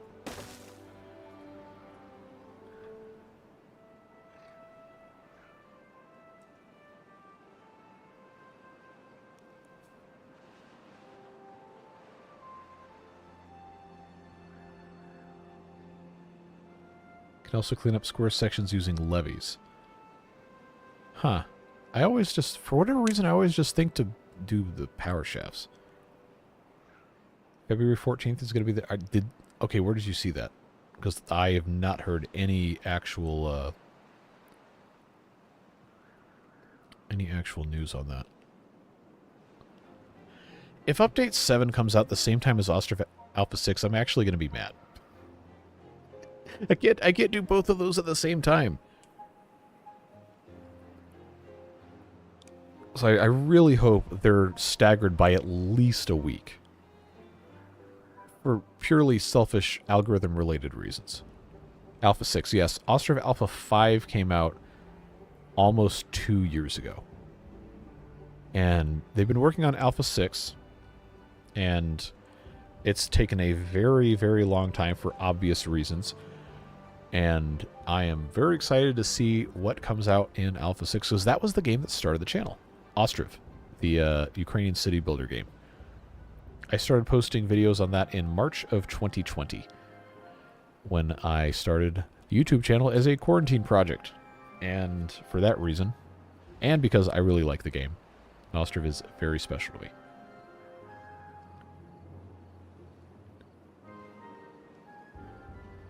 Guess they assume the audience doesn't have plans for Valentine's Day.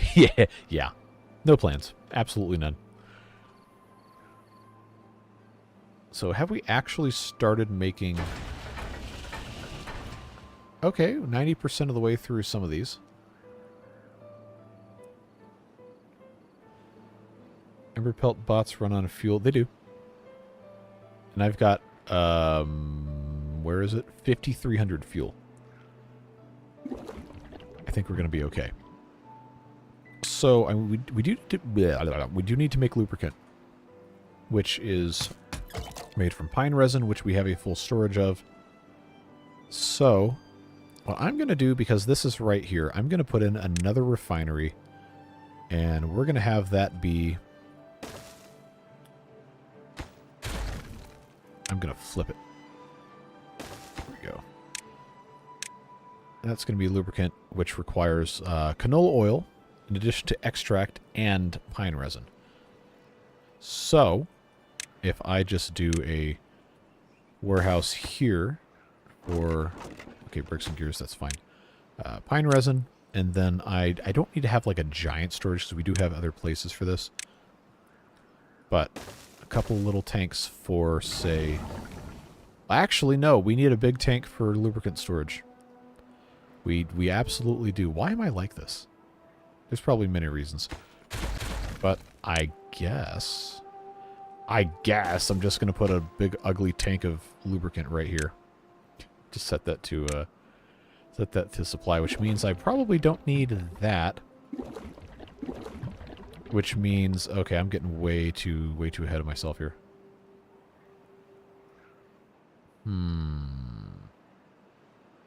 They have control towers? They do.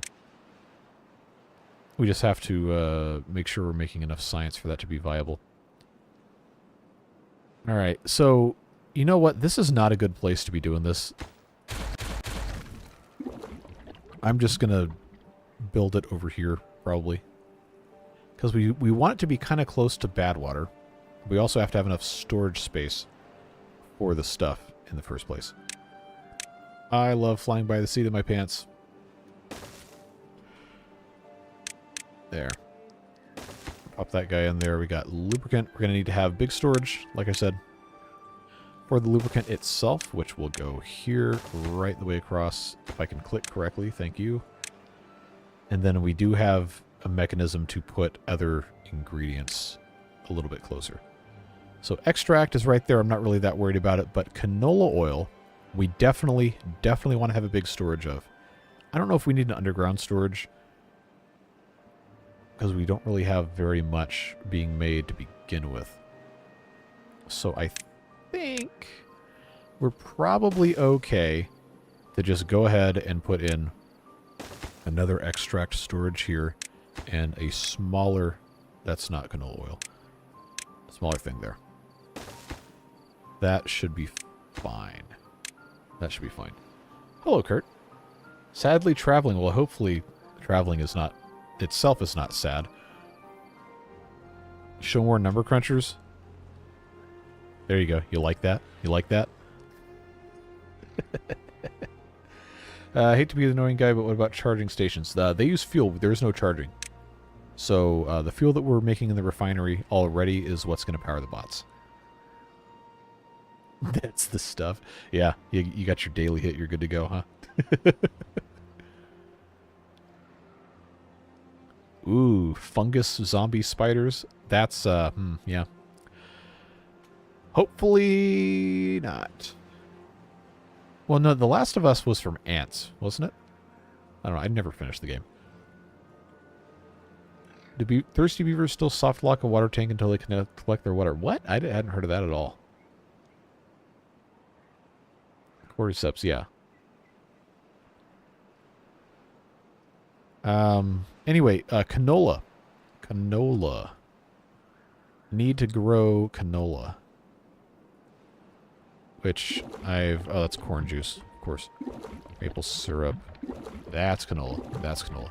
So, we don't have enough to actually press. I know I started growing some here. Corn-wise, we're actually growing a decent amount of corn. I'm going to move corn over here. Spot next to the stairs would be perfect for a control tower. Yeah, right you are. It'd be good right here. We're going to put control towers in, don't worry. We'll get there. Right now we're waiting on our first bots. 82%, 52%, 20%, 40%. So it looks like this will be our first bot here as soon as this is complete. So yeah, it's just like regular Iron Teeth Folktale bots. They're just recolored. Pretty cool. Pretty cool looking thing. I do remember reading in the thread for the Emberpelts that there was a debate about bot coloration, but I think this looks cool. I don't know if it's still randomized or not. It seems like these are all identical, but at one point that was something that was being considered. Remember to stop cutting down the pine trees. I think, pretty sure we've already marked those as not cuttable. Yeah. Yeah. They're good. They're good. Oh, I didn't make a storage. I need storage for pine resin. And I probably need to put it here. Yeah. I mean, this is already close enough-ish. This is already built. So maybe... Actually, you know what? We're not cavemen. We have technology.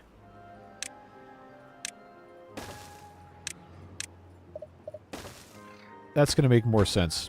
Put the extract here in a smaller tank. And then I can actually have a large warehouse of pine resin. That's something we probably should have already done. I don't have the underground warehouses unlocked, and I don't think we're going to need them for this specific thing here, but hopefully that ends up being good. Do you ever take a minute and think, today I will have the worst week of my life? I try not to think about it, but sometimes that does happen.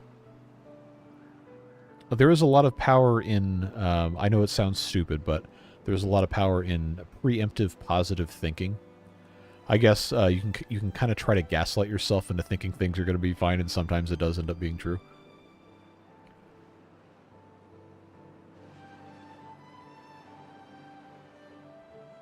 There was some kind of old show where the lifeguard never took his sunglasses off. One episode, the main character won a bet, and he had to take them off. He tossed his main character into ocean and shows everyone else's face, but no. That's funny.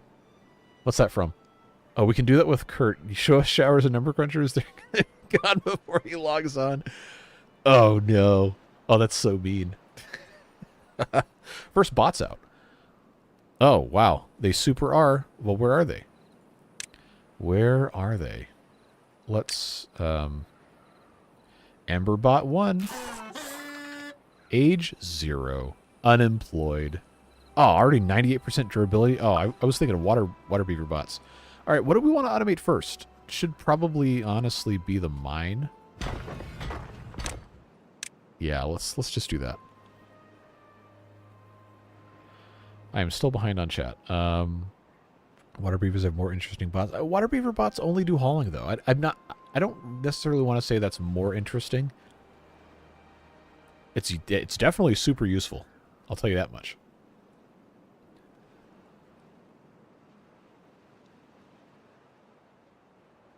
Just very easy to get overwhelmed with life as it is. Oh yeah, tell me about it. Part of the reason why I do these videos and streams and stuff is just a fun way to escape garbage and just enjoy company with people. New subscriber here. Thanks so much. Appreciate it. Found your channel through RCE and I'm really enjoying your content. Keep up the good work. That's the goal. Glad to have you. Are we doing bots? Yeah. That's what we're doing. We got them right here. Ember bots care about water. They shouldn't. I don't think any bots care about water or bad water or anything. I have absolutely no negative feelings toward RCE whatsoever. Just to be abundantly clear. It is kind of frustrating to watch him play Timberborn sometimes, though. No, but he's a good guy. Entertaining content. Do you think the livestream Emberpelts are jealous how popular the hard mode Emberpelts are? Well, I don't know. Do they have the internet? Can they watch those? Because if they can't, then I don't think it matters. How many hospital beds do we have? I actually don't know. Let's see if I can remember how to find it. Oh, I've 10. Okay. And they're all full. 23! Okay, well it's going to get better over time.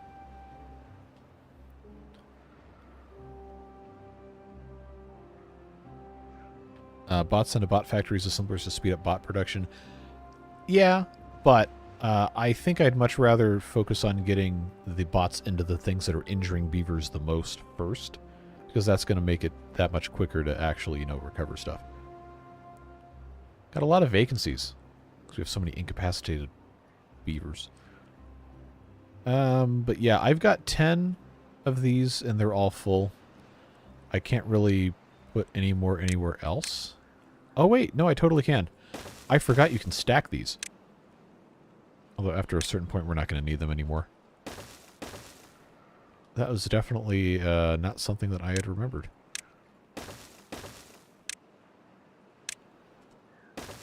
So there's 4 more right there. I should be able to do the same thing on the inside. But we're going to have to peel some layers back first. Ah, no, I can't. I can't because of how I built this. And this is what's holding up the top. So, nope, can't put any more in there. Great that you're doing live. I have a blizzard here and I'm stuck in the house today. Hey, well, glad you could be here. I don't think it's going to be like a super long one. But it is always nice.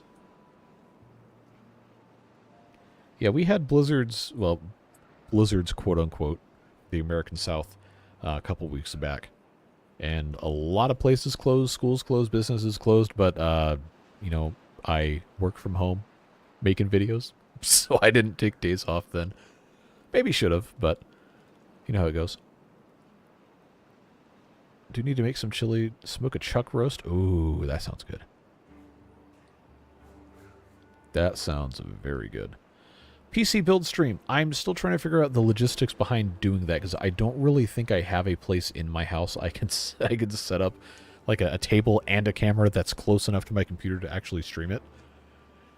I'm gonna try, but I do still have to get a couple more parts. I held off on buying a motherboard because the one I wanted to buy, one of my friends bought and he had some problems with. So I'm waiting to hear back if that was just like a DOA thing.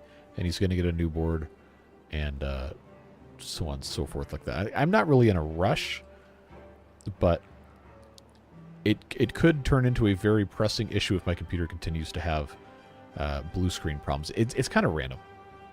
I haven't really been able to fully identify why it happens, other than there's just something wrong with the memory.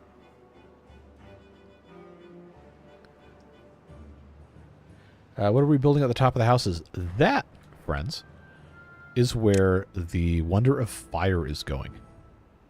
We haven't done any of these monuments at all, though, so I kind of don't want to build the Wonder of Fire first before doing the rest. I just have to figure out where the rest of this is going. So we have 3 monuments. We have the Tribute to Ingenuity, which requires power, and then we have the Labor Monument, and we have the Flame of Unity. So obviously all of these could go right here very, very easily. But the Tribute to Ingenuity requires power. And it requires a lot of it, 600 HP, which is, well, it'll work with less. It's just going to be slower. I think probably the correct thing to do is to do a liquid fuel engine. But I don't really have a good access to power or want to put anything like right here. This is where I'm growing crops. So I haven't really fully decided what the best course of action is going to be to that. And we kind of didn't end up using a lot of our time very wisely when it comes to some stuff like this.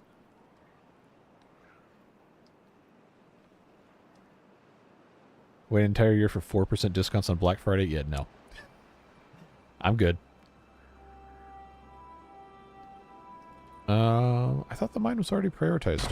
No, it's not. Okay. Well, that solves that problem. Now I have one bot who is not employed. So yes, I will go ahead and... 10,000 science, really? I will go ahead and start making bot assemblers, bots, so on and so forth. 29 incapacitated beavers. Wow. Wowee. Okay, how close are we to getting another one? 8%, 73, 96. Good. Yeah, so that's kind of in its own situation there. Drought approaching. We've got lubricant. We've got some pine resin in the process of getting more of that. Why do you never just accept there being a negligible plus 0.2 bonus scrap per day from having a 10th bot in there? I don't know. I like numbers to be perfect.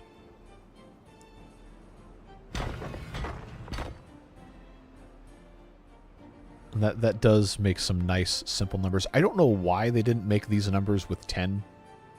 So you have to have the building not completely full to have whole numbers. Never made sense to me. Eventually it's all going to work out just fine. I want to know how these guys get so injured. That's a lot of injured. That's like 10% of the population. 15%.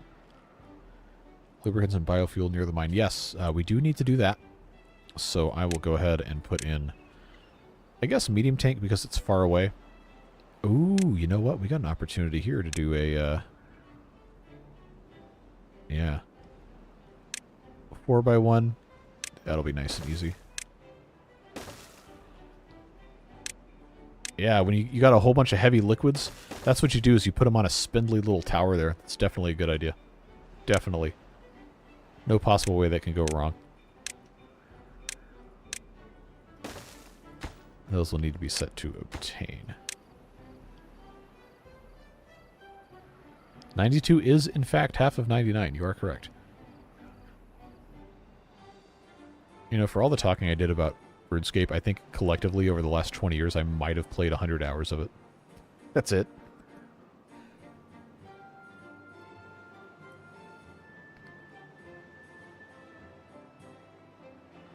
We have 11,000 food. Well, that was quick. If structural support is fine, just don't look at it. I don't know. I'm not an engineer, so... Alright. Get 2 more beavers in here. 2 more bots, rather. Total hours on Timberborn. You know, I'm actually not entirely sure because I think Steam doesn't count if you're in offline. Or someone told me it didn't. Right now, I think my profile says should be a little bit shy of 1,000 hours. Which seems really, really low. But keep in mind, I don't play this game when I'm not making a video or live streaming. Collectively, over the past 3.5 years, 3.25 years, I maybe have played less than an hour of this game without recording myself doing it.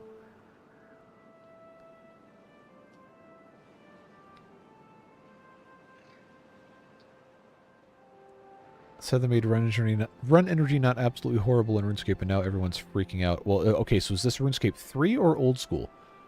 Because RuneScape 3, like most people that played the game a long time ago, just completely written off. Old school RuneScape, everything is polled. So that, I'm pretty sure, would not pass a poll. And if they did it without polling, then the entire user base would riot and cancel all their subscriptions. Like they do anytime Jagex does something that's even remotely stupid. Ah, greasy marketing grab. Okay, so that would be old school then, because they put out a survey about different pricing things being not even we're going to do this, just how do you feel about this, and people got really mad, really mad. Like anytime I'm elsewhere on the internet, because I haven't really kept up with the RuneScape stuff that much, but anytime I'm elsewhere on the internet and it comes up, I always know automatically it's because Jagex did something that a lot of people really hated.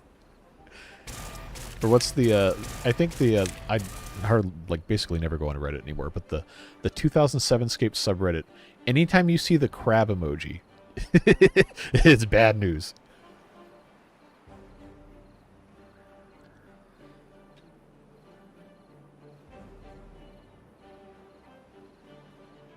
They pulled agility buffs and really? Okay, well I could understand buffing agility from the perspective of it being really, really annoying to train agility. It takes a really long time. But if it went by a good amount, then why is everybody mad? Because old school updates have to have, what is it, 70%? It's either 60 or 70%. I think it's 70% to pass. So if 70% of paying members voted for it, how are that many people mad about it?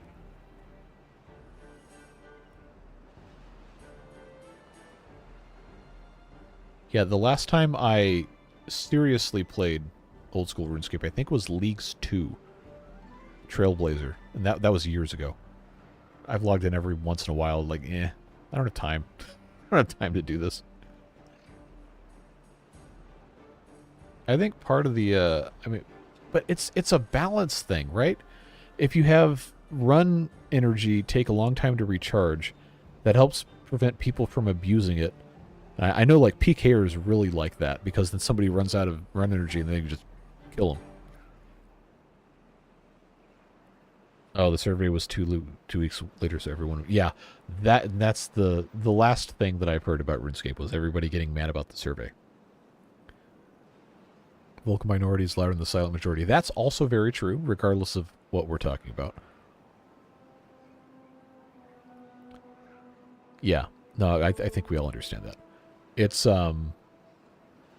just really interesting when stuff happens in these games that I guess your power users, your players that basically do nothing but play that game, always find some reason.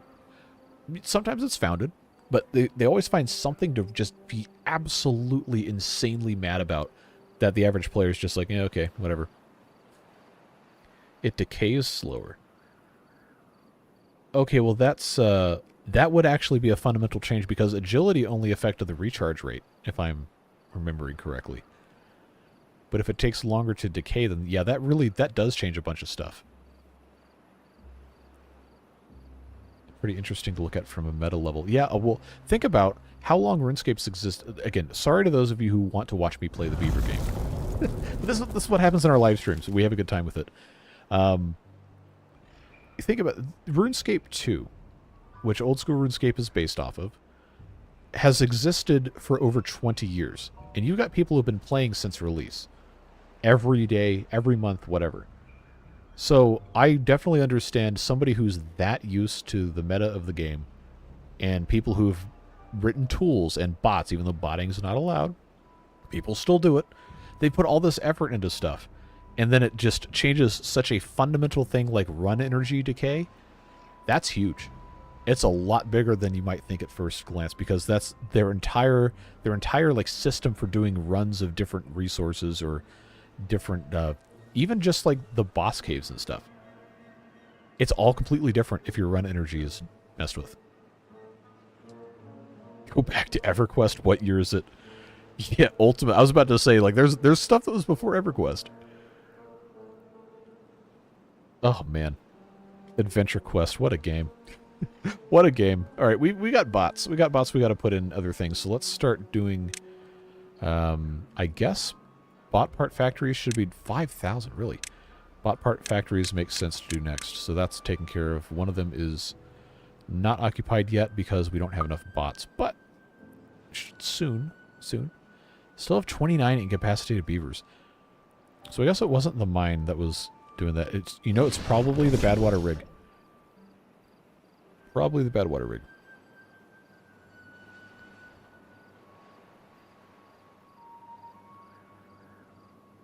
Existing drain rate formula, 67 plus math. Oh. Okay, that's a pretty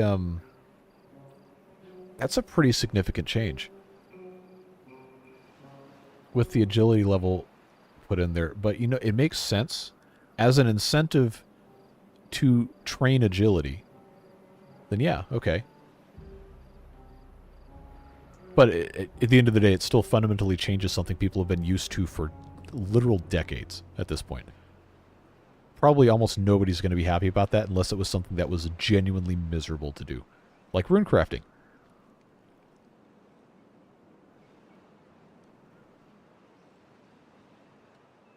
Yeah, well, again, like some of you have said in the comments, stream chat, whatever, some people just hate change fundamentally, and I get it. That's a very real thing. But if it's objectively better, then, you know, maybe it's okay.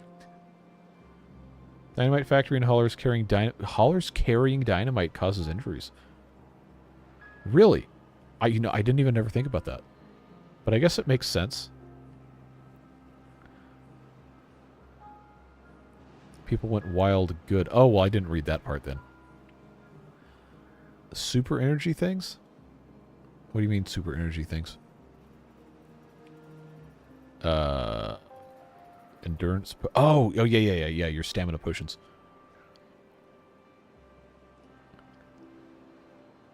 And that's another thing. All the herb lore and everything.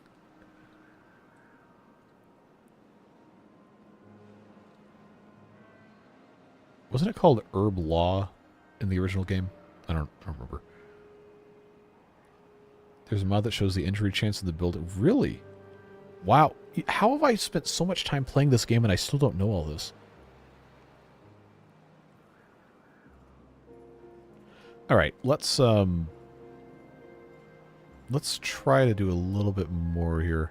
I originally planned 2 hours for today, and obviously we are past that at this point. But I would like to see a little bit longer if we can get our canola buffed a little bit. Really need bots in the bots are in the mine. This is the first building we put them in.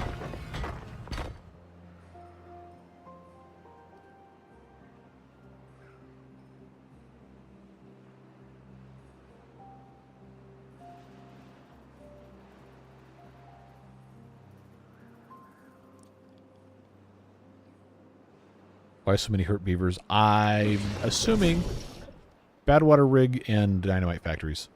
So as we make more bots, then we'll start replacing the jobs in each of those things. So I will go ahead and just get that done. And this is already super deprioritized, so that's a thing. But we took them out of the dynamite factories. I know smelters are a big one. But we'll see. We'll see what happens. See, now we're down to 19 incapacitated.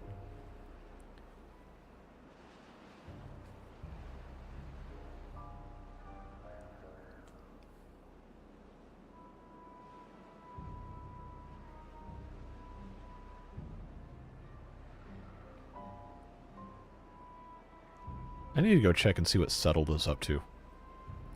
I haven't really watched RuneScape videos since the conclusion of... What was the one he did after the Mauritania guy? I can't remember. I watched all of them. I know he's trying to turn McTile, maybe that's what it was, McTile into a Grandmaster, which is objectively funny. Bot fuel recipes in the game are very good. Yeah, they absolutely are. We got 5,600 fuel because we're just making it out of bad water. Need fuel by the mine. We put tanks in. They're there. We're good. Explanation for the hurt beavers wouldn't make it past the filter. Okay. Oh. And then the second part, whatever you're imagining is probably not what I'm thinking. Well, never mind.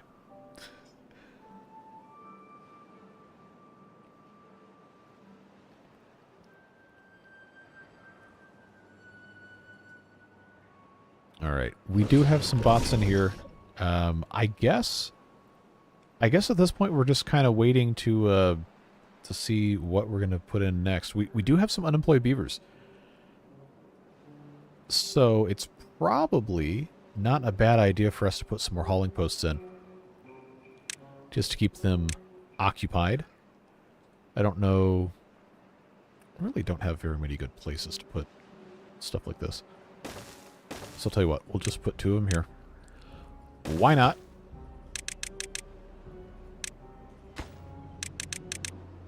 Just deprioritized workplaces. Do we cut to a time lapse? You want me to time lapse during a live stream? Like, how's that going to work? Why is there a random medium water tank on the cliffside by the farmhouse on scaffolding? This was originally our first bad water pump was over here. So I instead decided that this would be a decent place to put water for beavers to drink from. Can't you enter dev mode and go, oh, you know what? We can. I mean, if you guys want to do that, we can. Like, I'm not opposed to that. I just, usually it doesn't run very well after a certain point. Like 99 times speed, forget it. It's like slideshow. 30 times might still be okay where we are right now, but I'm not entirely sure.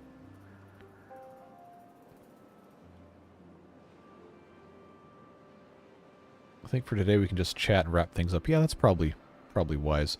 I really wanted to get more of the canola oil. Like, we're not out, but clearly we aren't having enough canola planted. Sheesh, my mouth is going faster than my brain can keep up with. You want 1,000 times speed? Yeah, my computer's going to just self-immolate if that happens. Treated planks do not exist in the Emberpelts mod. I think that production tree was replaced with the bricks. So you'll notice that the tribute to ingenuity, instead of requiring the treated planks, requires bricks. And basically everything that would have required them in the past now requires bricks. Have a dam irrigation project paused in the tree. Really? Are you sure? Oh, it's not paused. Well, it technically is. All right. Yeah, you know what? We can set them loose on this. That was always allowed. These 2 are paused so that this can be built. Is why that's a thing. Yeah, so we'll let them build this, because I did want to flood this so we could plant some more trees eventually. But hey, look at this. We got 12,000 food. That's looking nice. Still don't have a lot of apples, but we have a decent quantity of apple juice, I suppose. Apple pie volume is still very low, so I think the apples, probably despite doubling the amount of trees that we had, probably not nearly enough. Have you noticed you blocked your beavers from accessing the mines in the hard mode playthrough yet? People have left comments about it, but I haven't been concerned yet because we haven't needed to use the mine. But that should be something we, hopefully, if I remember, something we do on Monday.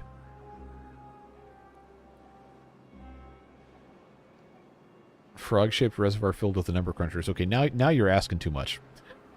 Now you're asking for too much.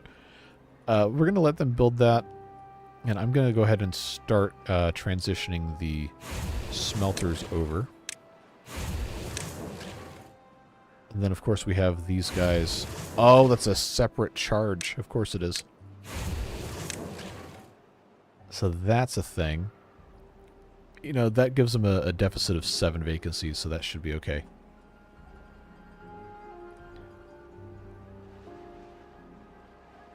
The beavers yearn for the frog pond, just like the children yearn for the mines.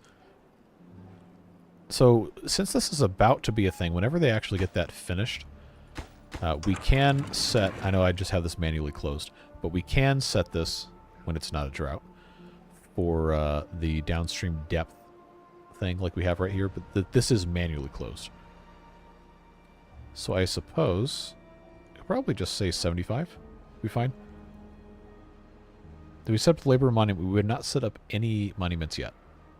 Not done that. That probably will be a next time thing. So I got to figure out exactly where they're going to go. I didn't want to build them here because I needed to have the canola. But that doesn't mean we can't. Remember, this is going to be the endgame monument goes up here. So it's possible, depending on how we want to do it, we could put the other ones still up here as well. But the tribute to ingenuity requires power, and we'd have to build an engine for that, and I have to have a decent spot for it. So this is, yeah, that's 500 out of 300. If I could stack the engines underneath stuff and just have them take power straight up, that would be great. But they don't work like that, unfortunately.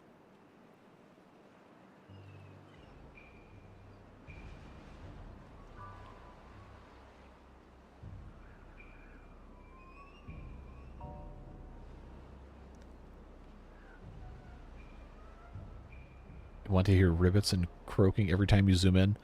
Well, if you can find them, then I'll install them. But they don't exist in Emberpelts. What was it, the folktales? When you click on the water crops, it has like frog sounds. One more path square. Okay. Also, we haven't been using the other paths, and the videos have gotten some comments asking to do the wooden paths and the decorative flooring and everything. Like, just a reminder, we can do that. You guys just, need to remind me that that exists. Because some of it does look pretty cool. Like, I don't remember exactly who it is. If you're in chat, I'm sorry for not remembering it was you. But, like parquet flooring, where you have... Oh, come on. Oh, don't tell me. Oh, no. Oh, what a disaster. It changes it. Oh, I thought I could do, like, cool parquet flooring stuff. Like, you see how it's, like, different orientations there? But as soon as you connect it, it changes everything.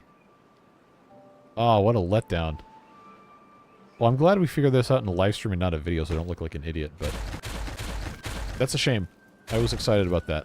What about the decorative floor? Can I rotate that? It looks like I can. Okay. Well, not that that's really that different of a pattern.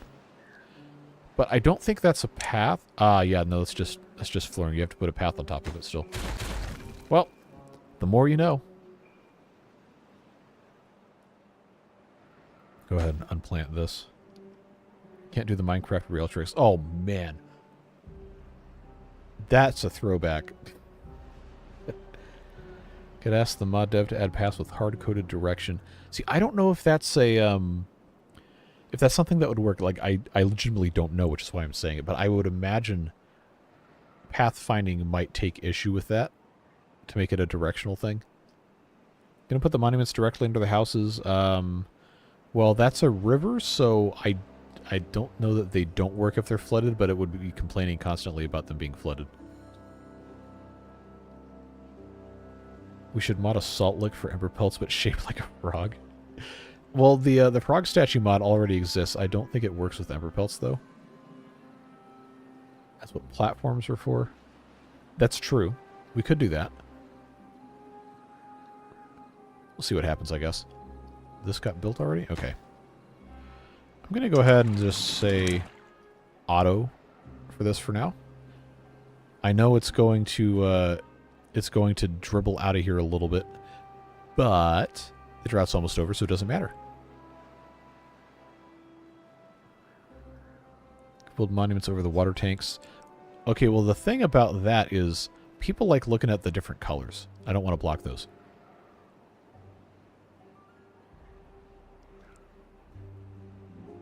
Tell I'm getting to a point where there's a chance that I will involuntarily lose consciousness due to a high concentration of... I'm assuming that is the chemistry encoding for alcohol. But I did not get a good enough grade in chemistry to remember that. Best of luck just in case. Best of luck to you if that is the case. Oh no! What a bad idea! Oh no! Beavers hate getting wet. You're exactly correct. Okay, good. Yeah, I wish the I wish the paths didn't auto rotate. Well, the 7 beavers that have wet fur are going to be quite upset. That's fine.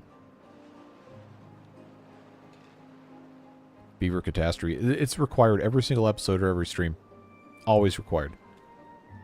Build platforms for the monuments close to... Yeah, I get what you're saying. How deep is this, actually? I guess we could find out. Because it is objectively kind of funny to just have them buried where no one can see them, but they still get the benefits.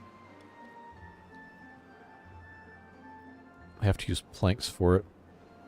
I mean, that's fine. We have planks. Got 3,600 of them. So if this is actually only this one level deep, then I guess it really doesn't matter. And there is plenty of space underneath this. It's just a matter of, do you guys think it's cheesy to do that or not? I think they'd be looking down at them. Oh. Yeah, I mean, I guess. They have balconies that they can't see out of. Yeah, because somebody built a building right in front of their windows. Do it? All right. It's cheesy. All right, well, I'll tell you what. Let's, yeah, that shouldn't ever be a problem. Take this down. All right, so... oh, incredibly dumb. So if I did one there, and then, they should have no problem building this, I don't think. Then another one kind of, okay, that's, you know what? That is too close to the edge. I want it to be kind of in the middle there. Then I'm also going to put another one. I mean, I guess. Does it have to line up? Does it have to line up, or are we just gonna go with that? Oh, you know what's really funny is that this one's made out of fire. So something tells me that's not gonna go too well. All right, so oh, there we go. It's kind of funny. You know, objectively.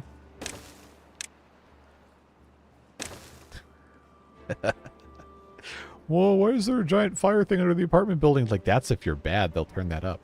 No. Maybe the cheese is... What are you talking about? Oh, I missed messages. Oh, because it's cheesy. In the area with the water tanks, is that a warehouse or something in the center?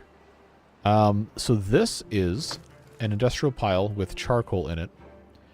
And I would love to put the tribute to ingenuity here, but again, it requires power, which currently I don't have access to over here. And I can't have access to without completely redesigning this whole thing. I could technically put in... You know what? You know what?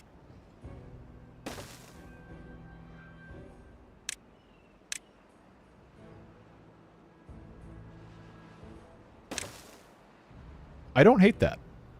I don't hate it. And it, most importantly, it reaches all of this and all of the housing. All we'd have to do is replace this with a liquid fuel engine. I also am a couple minutes behind on chat, if you've said that. I think we can go with that. Central heating, there you go.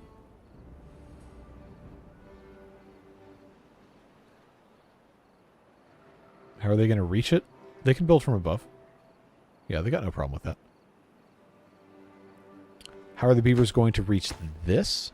Well, they just have to build it while the engine is missing. Or I'd take one of these other things out. Move it out one more so it's centered over the tank. And I think this is probably fine. Because if it was centered over the tank, then there'd just be a gap. And this engine is here, just like that, and it ends up working out fine. But it's going to be replaced with a liquid fuel engine, which means we have to have liquid fuel over here, which means whatever that means.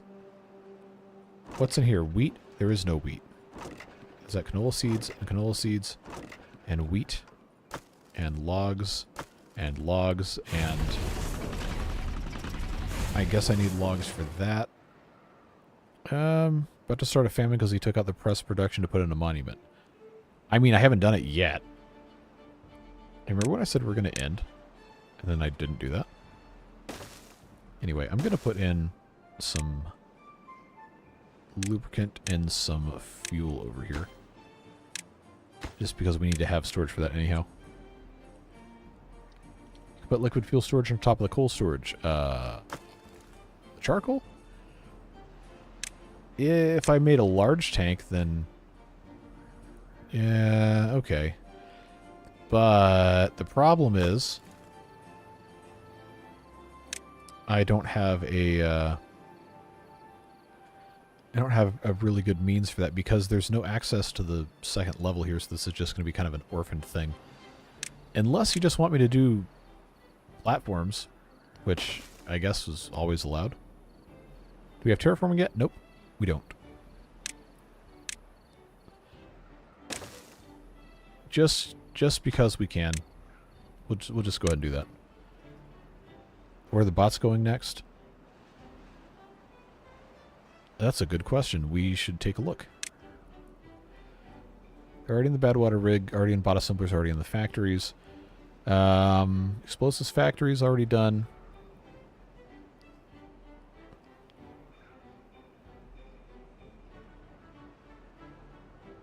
Probably should start doing the other industrial buildings, like gear workshops. It's a good start. And then we have the large lumber mills as well. Which I will just go ahead and have all of these because why not? They'll fill it up eventually. We have tons.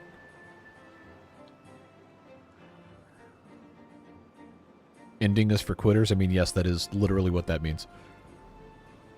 More ladders. I don't think we need any more ladders. Oh yeah, they're still busy building the Flames of Unity and the Labor Monument and all that. This doesn't look bad, though.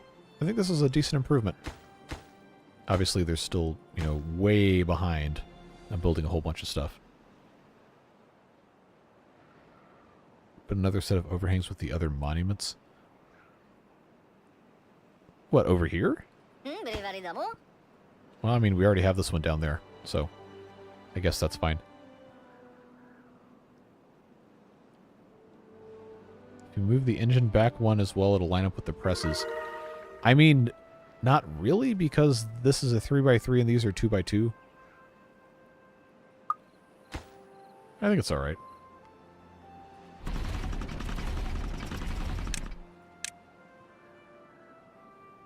Yeah, the power connections are still going to be fine. Smelters caused lots of injuries. Those have been swapped over. So we should have regular smelters, large smelters I know for sure, and the regular smelters as well.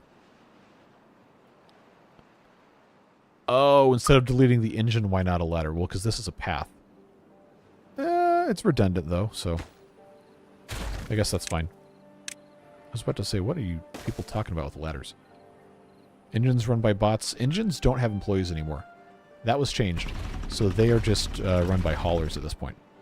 Paths are for wimps. Okay. I don't know how you're going to get somewhere. Entire network out of ladders? Okay, that's excessive.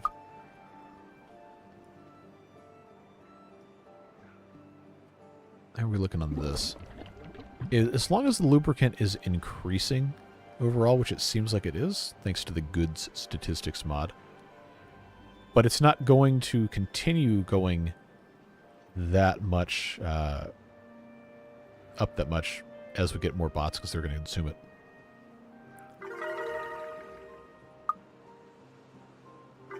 There should be a model for shaving beavers as a punishment for being bad. Okay, well, we do have, not for Emberpelts, but we do have the Dirty Mouths mod, courtesy of Battery Smooth. If it worked with Emberpelts, that would actually be a severe punishment because it gets them wet. Can we make entertainment buildings that use beavers as work? I don't think the game's set up for that. Because it's a recreation need thing. I don't know. I wonder if someone's modded that.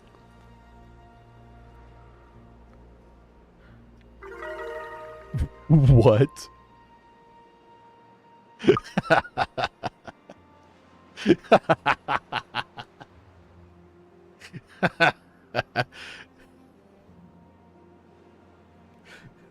How do you guys come up with this stuff?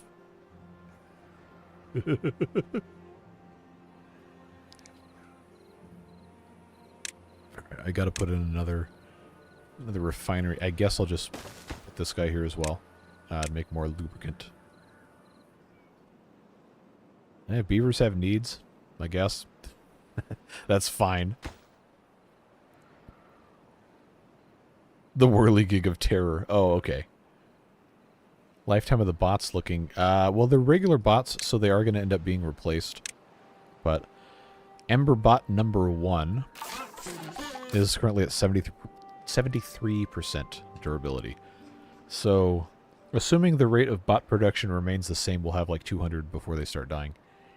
Ish. 200-ish. Oh, you want a red light district for the beavers?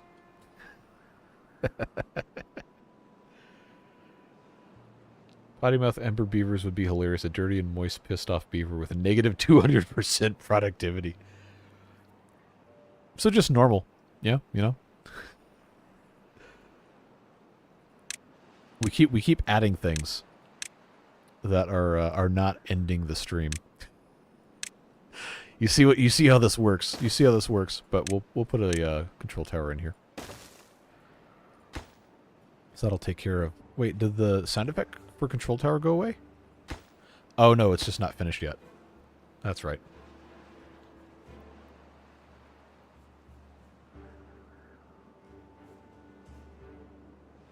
Oh god. That is objectively a very funny thing that they've done in that mod.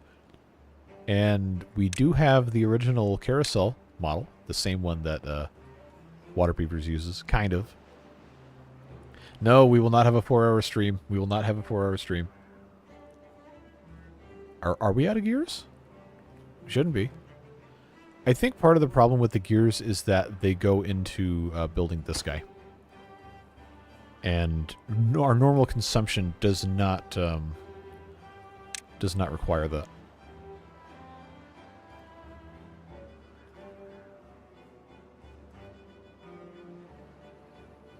Yeah, we need to put in control towers here. I just have to figure out optimal coverage for things. Ooh, you know what? This one right here covers almost all of it. This one here almost covers all of it. But it covers more than the other one does. Well, they're going to come through here anyway. Maybe. Or I could just say, you know what? I'll just put one here and one here. It's not like it really matters. Simple enough. But yeah, in terms of the gears, I feel like this really should be enough, but maybe it's not now that we have the bots as well. Yeah, haulers probably should be among the next things to get taken care of. As long as we've done all the industrial stuff. Industrial-ish stuff, at least. Yeah.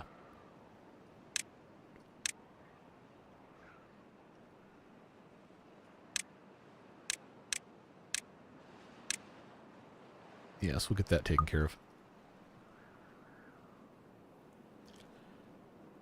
Haulers get the tower boost if they're in range of the tower, if their hauling post is in the range of it. I'm pretty sure it's just when a beaver or a bot in this case, the bot is in the range of the tower, then the boost applies indefinitely while it's in the range of the tower, and then it decays over time.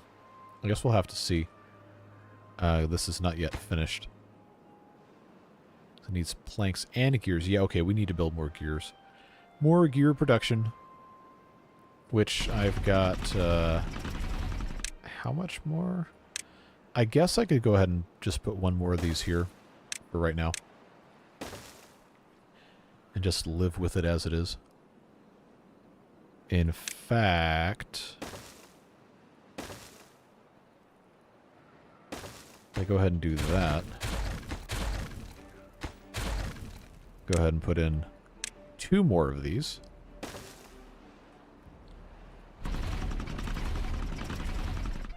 Wait a second. How are we... Oh, I haven't replaced this one yet. Okay. See, we have all this stuff. All this stuff happens. This of course this needs gears.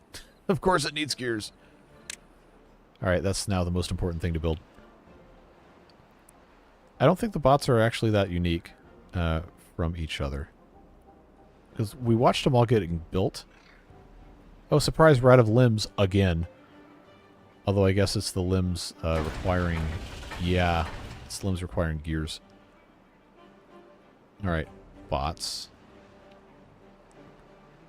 So they have different, like, shades of stuff, but they don't have different, like, looking parts. Yeah, this one's got, like, gold. This is, like, a not gold. Okay. I guess they did end up having the different variants of things.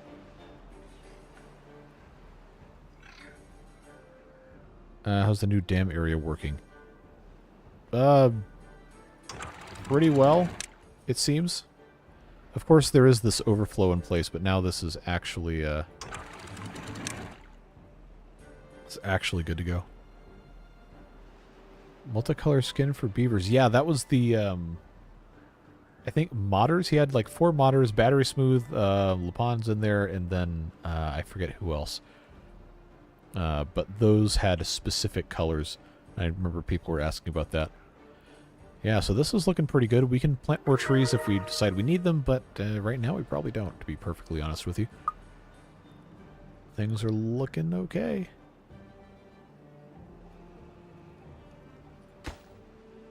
Yeah, we just need 14 more gears for the liquid fuel engine. Yeah, there's 1 more gear for the control tower if we want to see how that goes. But hopefully, if that is not the highest priority, then they will actually put them in here. Yeah. I made the mistake of not having enough gear production before we turned on the bot factories that are going to consume a whole lot more. Got 25 vacancies for bots. I think that's probably because I don't have the right stuff set up here. Okay, that accounts for 15 of them, but where's the others? Those aren't finished yet, that's fine. Huh. Is that here? Aha! The bad water rig, that's where it is. Why no glass making? What are you, where'd that come from? I don't know why the beavers would need glass.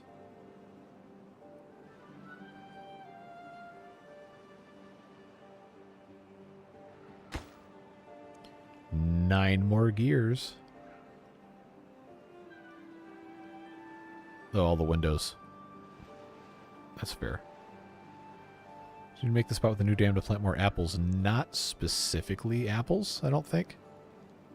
There's going to be more trees in general. Like, trees that we're using for food probably should not be super far away. Unless we want to have haulers take all the garbage. Okay, this works now. So, we need to find a bot. Ah! Come on.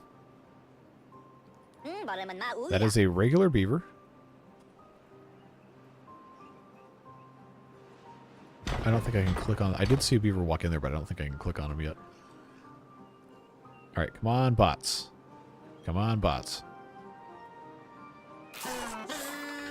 Alright, so, there's the boost from Control Tower. It's all the way up because they're in range. Getting some lubricant. I'm going to get some fuel, I'm assuming. So now, it's out of the range. Yeah, you see it decays. So if you are in the range of the control tower, it's just constantly at maximum. So that is the incentive to have the entire path network covered, which we'll probably get to at some point, but for right now, they got that, and then they got this industrial area here.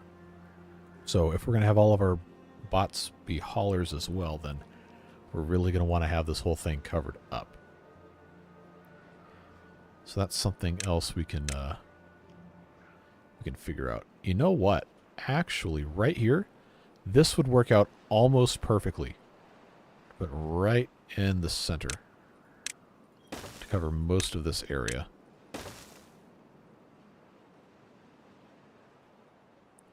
As long as we start building additional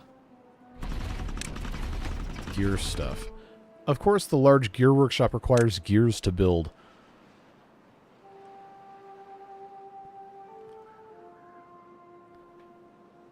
Well, it's going to be the same thing with the hauling bot. Just establish that it only works based on proximity.